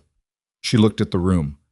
The envelope contained a summary of my father's legal situation, and Mr. Whitmore told me that if I persuaded Mr. Carter to sell the East Pasture, the questions about my family would stop. And if I didn't, she looked back at Whitmore, then everyone in Willow Creek would know exactly who I was and where I came from. The smile was still there, but it was working much harder now. I'm afraid that's, he said. Were you at Carter Ranch 3 weeks ago on a Wednesday? Clara said. I may have stopped by to discuss. Did you come to the kitchen? I had a brief conversation with you, yes, but did you put an envelope on my work table? A pause. Just long enough. I brought some information that I thought you should be aware of, Whitmore said. As a courtesy. As a courtesy, Clara repeated. She let that sit in the room for a moment. You came to my kitchen. You put your papers on my workspace. You told me to influence my employer's business decision, and you told me that if I didn't, you'd destroy my reputation. She looked at him steadily. That's not a courtesy, Mr. Whitmore. That's a threat. Someone in the room said something she couldn't make out. Someone else said something else. The room's temperature had changed entirely. That specific change, like a pressure drop, that happens when a group of people simultaneously revise their understanding of a situation. Collins said loudly, He did the same thing to me. Not to a cook, to me directly. At my house. He was on his feet again, and his voice was the voice of a man who has been holding something a long time and feels the hold release. Told me the water situation could go away. All I had to do was come to terms. A woman in the third row said, He came to my husband 2 years ago. My husband didn't have land. He had a lease. But Whitmore's man came and said there could be complications with the lease renewal if Harlan didn't sign a survey agreement. Another voice from the back. We got a letter from Reeves about a fence line that had been in the same place for 40 years. Then another. And another. Not a chaos. Not people shouting over each other.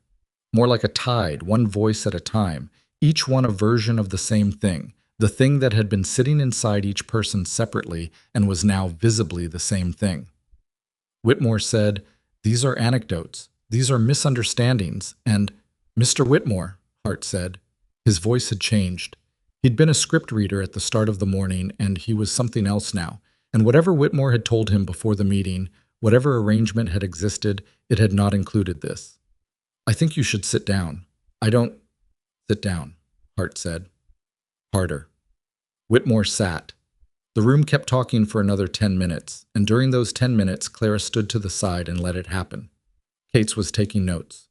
Jesse, from the back, was listening with the expression of a man who has expected something for a long time and is watching it arrive. Peter was sitting straight up in his chair with wide eyes and the expression of someone experiencing a revelation about how adults work.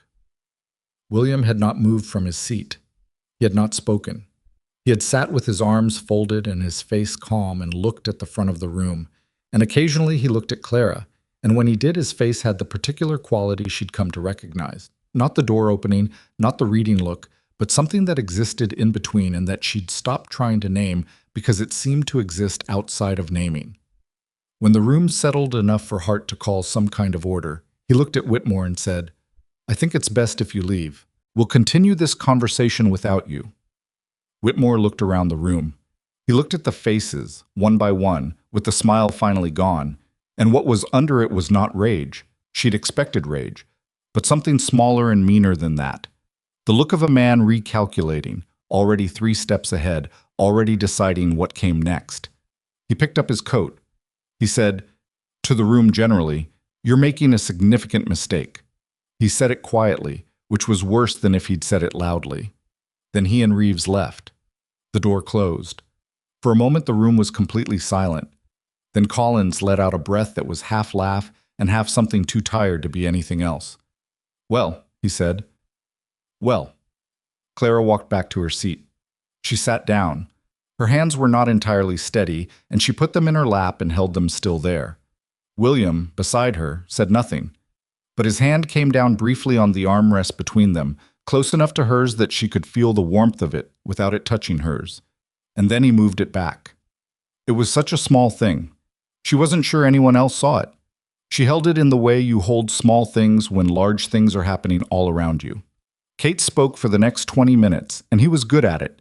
He laid out what the documents showed, what they implied, what the community's options were in terms of pursuing the matter through the county attorney. He was careful not to overclaim. He named what was documented and what was inferred, and he kept the distinction clear, which meant people trusted the documented parts more. 3 more families came forward during that time with accounts of approaches from Whitmore or Reeves. 2 of them had papers. Hart said, at the end of it, that he would be contacting the county attorney's office by Monday morning. Collins caught Clara's arm as people were filing out. He was a blunt-faced man, and he looked at her with the directness of someone who doesn't know how to be indirect. "You put this together," he said. "Kate's did most of—" "You put it together," Collins said again. "I know what Kate's could have done before today. He couldn't have done this without what you brought him." Clara looked at him. "I'm sorry it didn't come sooner," she said. "I'm sorry about the water rights case." Collins made a sound. "We'll see how it sorts out." He looked past her at William, then back at her. "Carter's lucky," he said, "to have someone paying attention." He went out. His wife paused and touched Clara's arm briefly and then followed him. The room emptied over the next quarter hour. Kate stayed, packing his document case, and came to Clara and William before he left. "The county attorney will want to talk to you both," he said, "and to Collins and these other families. This will take time, months probably. These things always do." He paused. "But the ground has shifted today. A thing like what Whitmore's been doing requires community silence to function. That silence is over." He shook William's hand. He shook Clara's. "You spoke well," he said to her. "You spoke exactly well. You told the truth in the right order." He left. Clara and William stood in the nearly empty room. Jesse and the hands had drifted outside. Peter was near the door talking to Hal, giving them a moment with the particular social intelligence of a young person who is smarter than they let on. William looked around the pine boardroom. He looked at the empty chairs, the lingering smell of coffee, the weak November light coming through the high windows. "This feels like home," he said. It came out sideways, not quite the way he'd meant it, and he knew it. She saw him know it. But he let it stand. He meant the community, she thought, the room. The fact that it had worked the way a community was supposed to work, when the pieces were in the right order. Clara looked at him. She said, "It's not the room." He looked at her. "It's never the room," she said. "It's the people who show up in it." William looked at her for a moment in the way he'd been looking at her since some point in the past 3 weeks that she couldn't precisely date. And the thing that was in his face was still not nameable, but it was present, and it was large, and it was not something he was going to resolve in a community hall with their coats on and Jesse waiting outside. He said, "Let's go home." She said, "Yes." They walked out. The cold hit them at the top of the steps, clean and sharp and smelling of pine and frost, and the distance that lay between here and the mountains on the horizon. Peter appeared at Clara's left shoulder, automatically, and Jesse fell into step on the other side, and the rest of the hands arranged themselves around them in the particular formation of people who are walking together because they have decided that is what they are. Together. They drove back to the ranch in the morning light. The frost was coming off the fields now, catching the low sun, turning the pastures briefly luminous before the cold settled back in. Clara watched it from the passenger seat. She thought about her father. She thought about him specifically, sitting in someone else's kitchen 4 years ago, not quite looking at her straight. She thought about the 3 letters she'd written that he hadn't answered. She was going to write him again. She'd decided that somewhere in the last 3 weeks, without noticing, she'd decided it. Not because things were fixed. They weren't, for him. The land was still gone. The reputation was still what it was. But because the thing that had been done to him was now on paper, documented, in the hands of a county attorney, part of a pattern that had been named. And he should know that. He should know that what happened to him had been seen. She turned that over in her mind as the truck covered the distance back to the ranch, and she kept it there while they came through the gate and up the lane and parked near the barn. And she was still holding it when she pushed open the kitchen door and the smell of it hit her. The bread she'd set to rise that morning, the banked stove, the particular combination of pine boards and warm iron that was this kitchen, this specific place. She hung up her coat. She checked the bread. She built up the stove. Jesse came in 20 minutes later and sat at his end of the table, and she slid a cup of coffee at him without being asked, and he took it without commenting, and that was the most normal thing that had happened all day, and it settled something in her that the larger things hadn't. Well, Jesse said. Well, Clara agreed. Whitmore'll regroup, Jesse said. Men like that don't just stop. I know, Clara said. But he's operating in public now. That changes things. Jesse turned the cup. Kate's will handle it? Kate's will handle it, Clara said. Jesse nodded. He drank the coffee. He looked at the counter and then at Clara with the sideways look he used when he had an opinion he wasn't sure was his to offer. What? Clara said. Carter, Jesse said, simply. Clara looked at the bread. He stood up in that room, Jesse said. He didn't need to. He didn't say anything particularly. But he sat there next to you in the front of it, and he didn't move, and everyone in the room who knows William Carter understood what that meant. Clara kept her eyes on the bread. Jesse, she said. I'm not saying anything, Jesse said. You're saying something. I'm observing, Jesse said. I'm an old man. Observing is what I have left. Clara turned around. She looked at Jesse Pruitt, with his topographical map face and his measured speech and his 60-something years of knowing this ranch and this man. And she felt something that was not quite embarrassment and not quite grief and not quite hope, but had elements of all three. It's complicated, she said. Most true things are, Jesse said. He finished his coffee, stood up, pushed in his chair. At the door he paused. Dinner at 6? Dinner at 6, Clara said. He went out. Clara stood alone in the kitchen. The bread was coming along. She could smell the change in it, the shift from raw to alive, the way bread did when it was ready to become something. She moved it to the back of the stove and started on the rest of dinner. She was halfway through peeling potatoes when William came through the door. He stood in the kitchen doorway with his coat off and his sleeves rolled up, the way he looked when he'd been in the barn doing something practical. And he looked at her at the counter and then at the kitchen around her. The bread, the stove, the ordered state of a place that had been chaos 6 weeks ago. And his face did the thing it had been doing for weeks, but more so. I want to say something, he said. Clara set down the potato she was holding. She turned around and looked at him. All right, she said. He stood in the doorway that he'd been standing in the margins of for 6 weeks, and he looked at her and he said, I haven't known what to do with you. She waited. I don't mean that badly, he said. I mean, I made certain adjustments after Margaret. I made certain decisions about how things were going to be. And you walked in here and you started adjusting things without asking, without waiting to see if it was all right. He stopped. The flu, the garden, the bunkhouse table, the budget. He looked at his hands. Me. Clara looked at him. I wasn't trying to adjust you, she said. I was doing my job. I know, he said. That's what I mean. He looked up. You were just doing your job. You weren't trying to fix me. You weren't being kind to me specifically. You were just...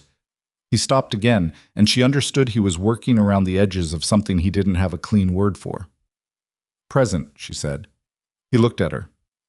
Yes, he said. Present. The kitchen was very quiet. The stove made its small sounds. Outside, the light had gone the particular gold of late November afternoon, the kind that doesn't warm anything, but makes everything briefly beautiful anyway. I don't have a category for you, William said. That's what I'm trying to say. You don't fit in any of the categories I had arranged. Clara thought about her own categories, the ones she'd built over years of moving, the careful structures that kept her from wanting things she couldn't have. She thought about the note she'd written in her own notebook on her second day here.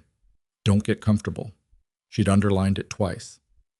She looked at this man in his doorway, with his rolled sleeves and his grief that had become something else, and his east pasture his wife had chosen in the rain, and she thought, I have been comfortable here for weeks. I've been comfortable and I haven't admitted it, and I've been pretending the underlining was still working. William, she said. Yes, he said. Ask me again, she said. Tonight, when the day has settled. He looked at her. Something in his face moved, shifted. Not the almost smile this time, something quieter and more serious than that. All right, he said. He went back through the door. Clara turned back to the potatoes. Her hands were steady. That surprised her slightly. She'd expected them not to be. But they were steady and sure on the potato and the knife and the particular work of making dinner for 9 people on a November evening in Montana. And the bread was coming along, and the stove was right, and outside the gold light was doing what it did to the frost on the fence rails, and somewhere in the north pasture she could hear, faint and far, the cattle moving. She peeled the potatoes. She put them on. She started on the gravy. Dinner at 6. Dinner that night was quieter than usual, but not the empty kind of quiet. It was the quiet of people who had been through something together and were still processing it individually in the way that each person processes things. Some by talking more, some by talking less, some by eating more than they needed to. Peter ate 2 helpings of the potatoes and didn't say much, but he sat at the table longer than normal, even after the other men had drifted out. He turned his coffee cup in his hands and looked at the grain of the wood, and Clara didn't rush him. Finally, he said, "Is it over? The Whitmore thing?" "Not entirely," Clara said. She was at the stove cleaning the grate with a brush. "These things don't end the day they turn. They end slowly, through paperwork and county offices and lawyers. But the direction has changed." "He's not going to come back and do something?" Peter said. "To the ranch?" Clara looked at him. He was asking because he was worried, and he was worried because this was one of the few places he'd had in a while that felt like something worth protecting. "He might try," she said honestly, "but he'd be trying in the open now, and open is harder." Peter nodded. He sat with that for a moment. Then, "You weren't scared? Today? When you stood up?" Clara thought about it. "I was scared before," she said. "The days before. When I was lying awake making lists. When I was writing out what I wanted to say, 10 times over." She rinsed the brush. "By the time I was standing up there, I was past scared. There wasn't room for it." Peter was quiet. "My mother used to say that courage wasn't not being afraid. She said it was being afraid and doing the thing anyway, because the thing mattered more than the fear." Clara set down the brush. "Your mother was right," she said. He left a few minutes later, and the kitchen settled into its late evening self, warm and dim, the stove banked correctly, the smell of dinner still in the walls. Clara finished cleaning up, and then stood at the counter and looked at the kitchen the way she sometimes did at the end of a long day, not cataloging, just looking. 6 weeks ago, she had stood in this room for the first time and noted what was neglected and what had potential and what would take time. She'd been right about all of it. The stove was magnificent, cleaned and properly managed. The counter space was generous. The larder was full of things that made sense now, ordered the way she ordered things, by use, by frequency, by what went with what. The kitchen garden was bare but prepared. In spring, it would be something. She turned off the main lamp and left only the small one above the stove, the one she kept on low through the night, so the kitchen was never entirely dark. She went to the door of the main house and knocked. "Come in," William said. He was in the study, but not at the desk. He was in the chair by the window, the one she hadn't seen him use before, the one angled toward the room rather than toward the work, with a glass of whiskey and no papers in his hands. The maps were on the wall behind him. The small photograph of Margaret was on the desk corner where it always was. Clara sat down in the other chair, across from him, which she'd also never done before. She sat down and folded her hands in her lap and looked at him. He looked at her. "You said tonight," he said. "I did," she said. Neither of them said anything for a moment. Outside, the wind had come up again, the particular sound it made through the pines when the temperature was dropping toward single digits. The whiskey glass caught the low lamplight. "I wrote a note to myself on my second day here," Clara said. "In my notebook. It said, 'Don't get comfortable.' I underlined it twice." William looked at her. "I stopped believing it about 2 weeks ago," she said. "I just kept pretending I did." William turned the glass in his hands. He was doing the thing he did when he was thinking.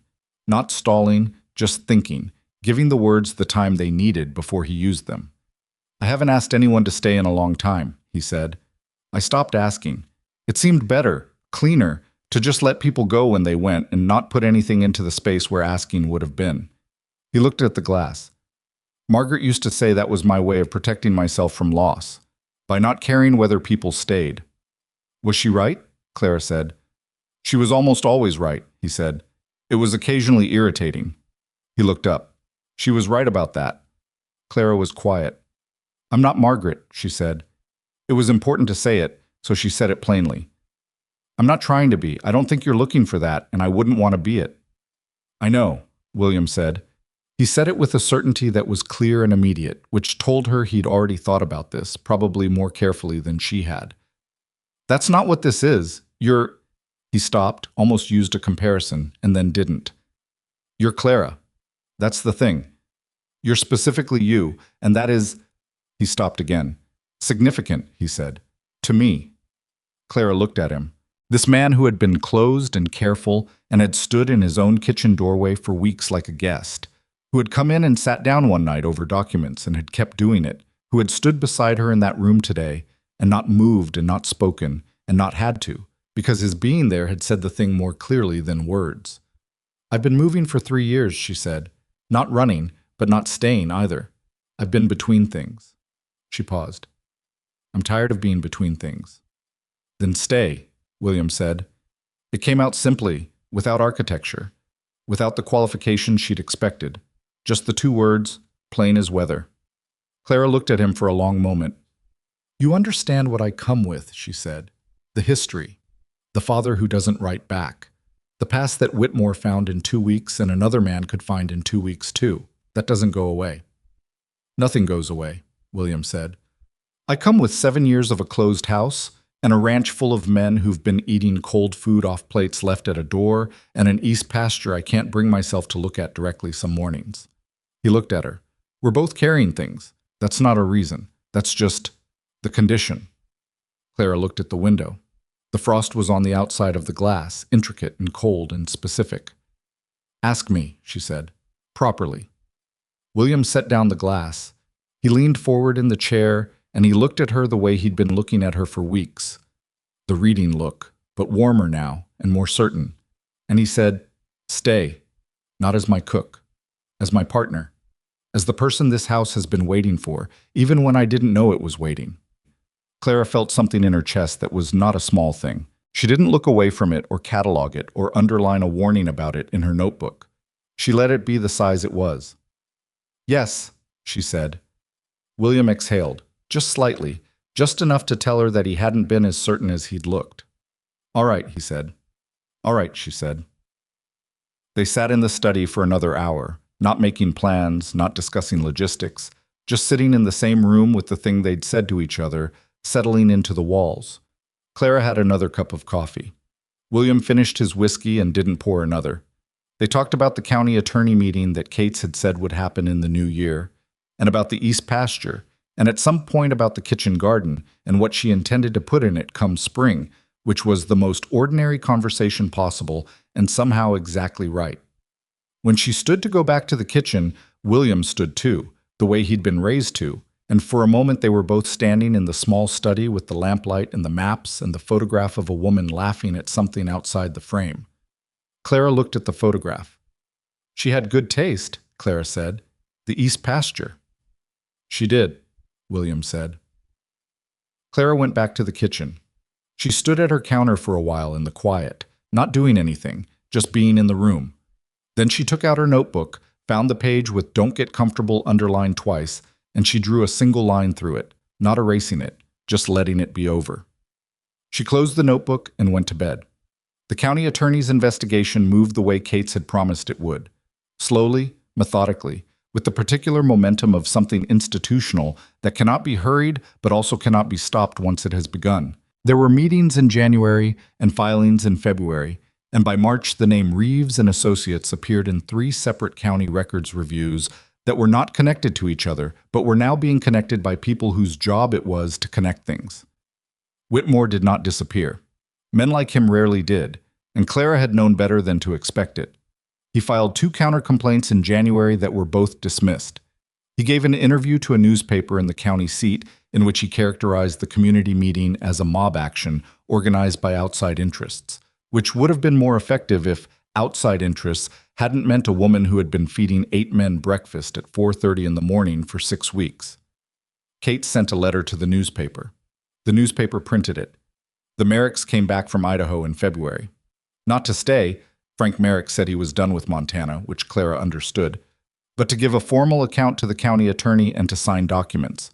Clara met Frank Merrick exactly once, briefly, in Cates's office, and he was a tall, quiet man who shook her hand and said, "You're the one who found us."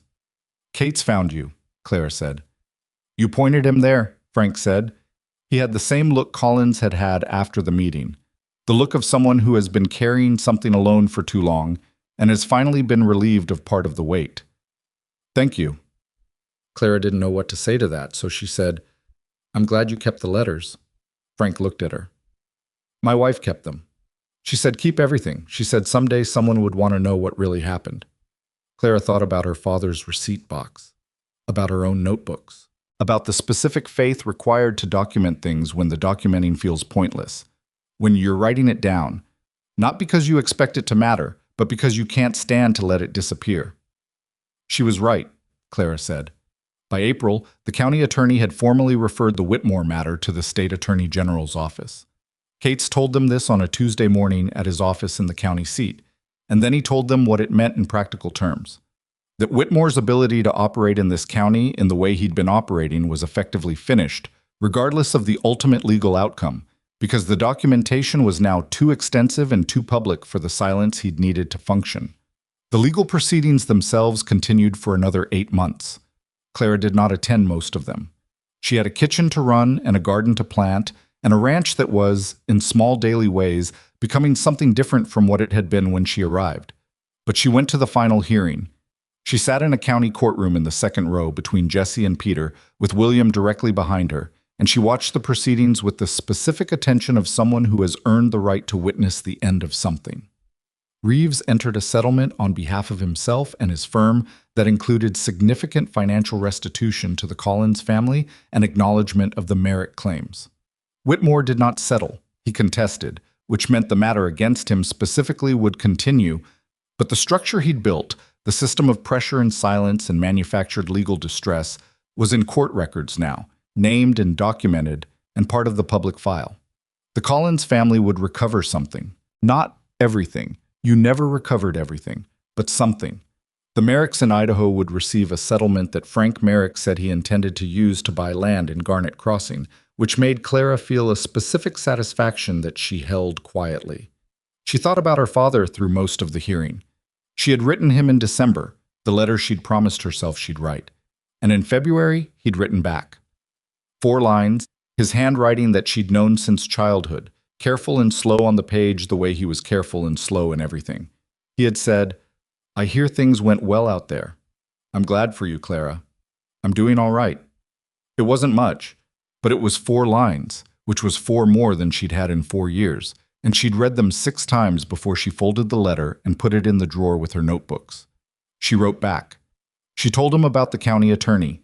She told him about Cates and the Merricks and what the documents had shown, that what happened to him was not an isolated misfortune, not a failure of his own making, but the deliberate application of a method used on multiple families over multiple years, that he had been right about the deed records, that the dismissal of the accusation against him meant exactly what it said.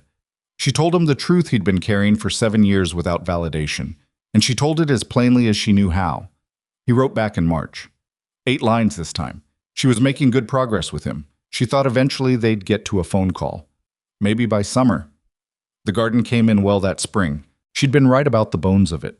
The structure was sound under the neglect, and once the soil was properly turned and fed, it came back with the particular enthusiasm of something that has been waiting for permission. By June, she had lettuces and early peas and 3 varieties of beans and the beginning of what she expected would be significant tomatoes by August.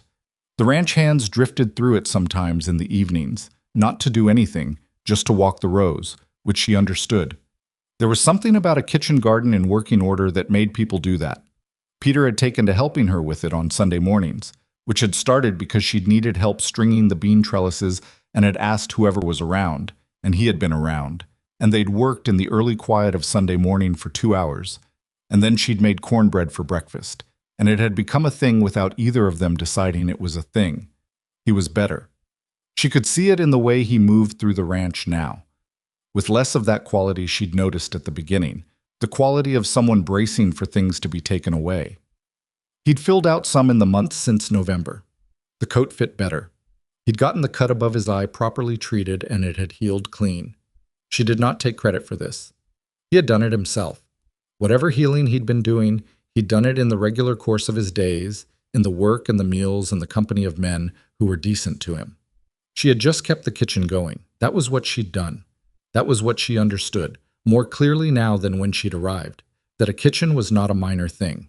People wanted to make it minor. It was domestic. It was service. It was the background of the real life happening elsewhere. But the kitchen was where people came when they were cold, when they were tired, when they were young and far from home, when they were old and carrying things, when they needed to be fed in ways that had nothing to do with food. The kitchen was where the real life actually happened, in the small recurring moments that didn't look significant, but were the weight-bearing structure of everything else.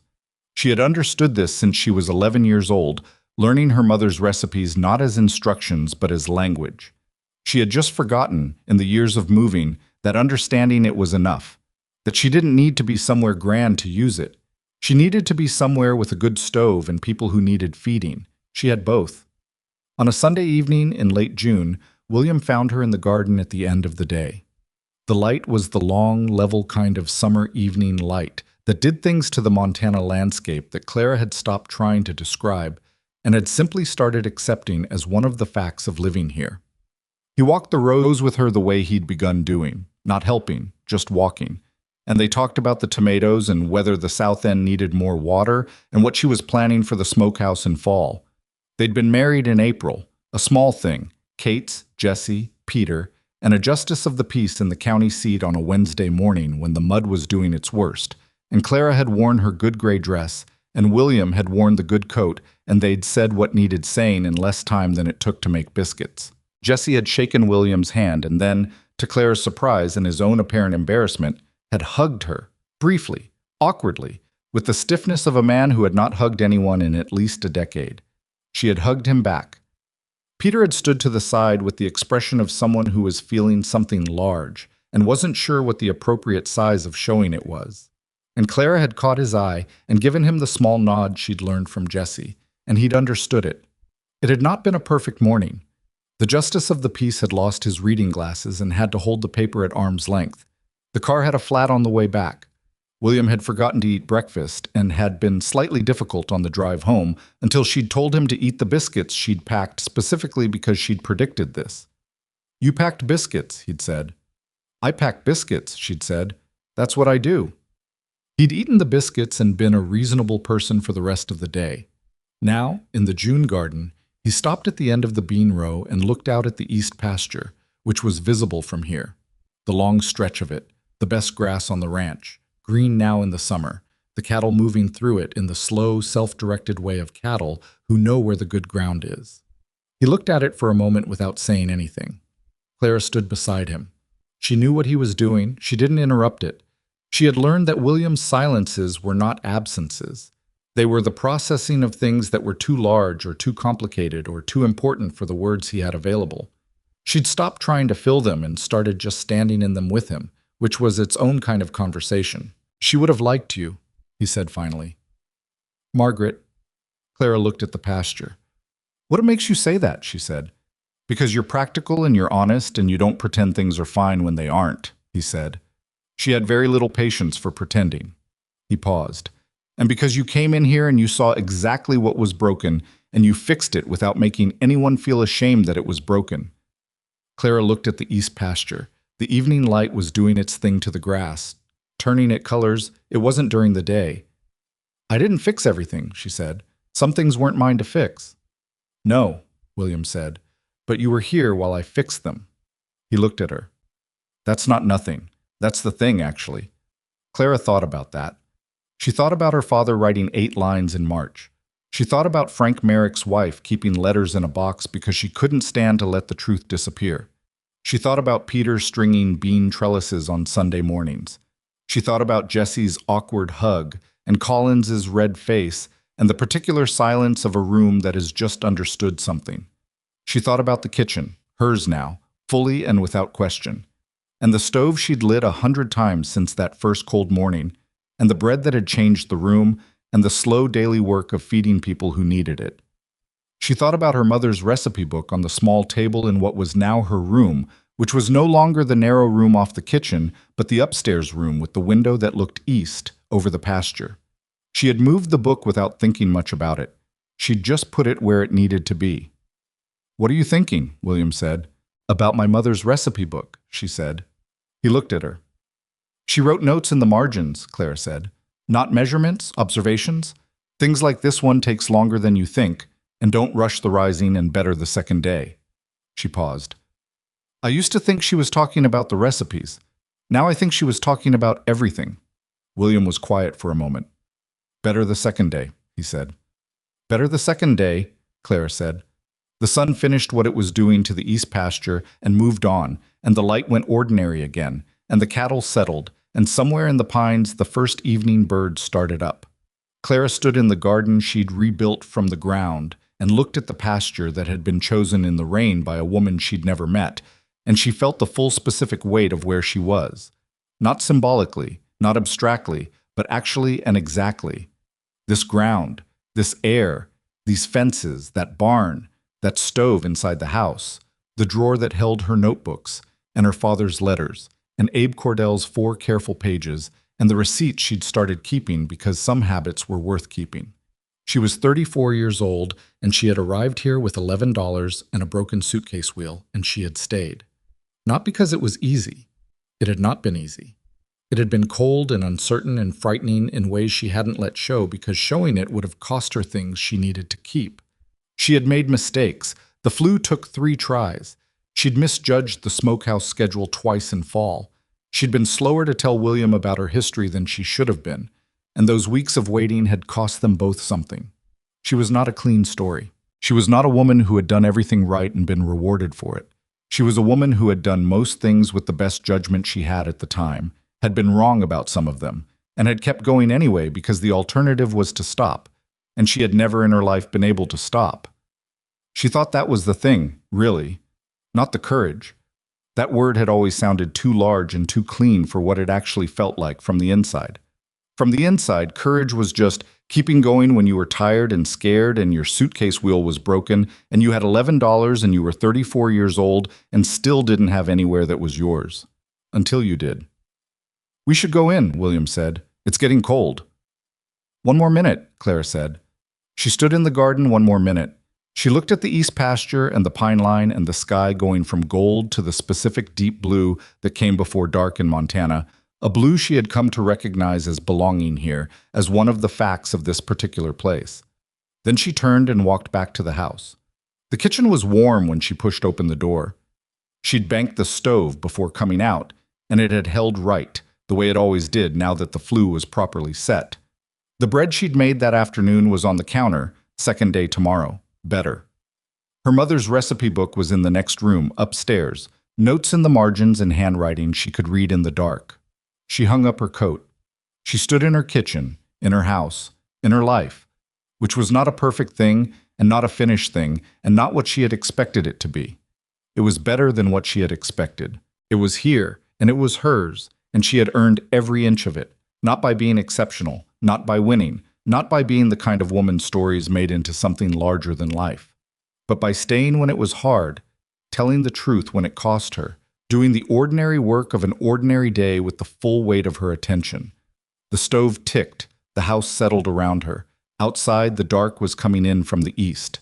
Clara Whitfield, Clara Carter. Now, though she still wrote both names in her notebooks because both names were true, stood in her kitchen and began to make dinner. She knew how to do this. She had always known how to do this. She picked up her knife and she began.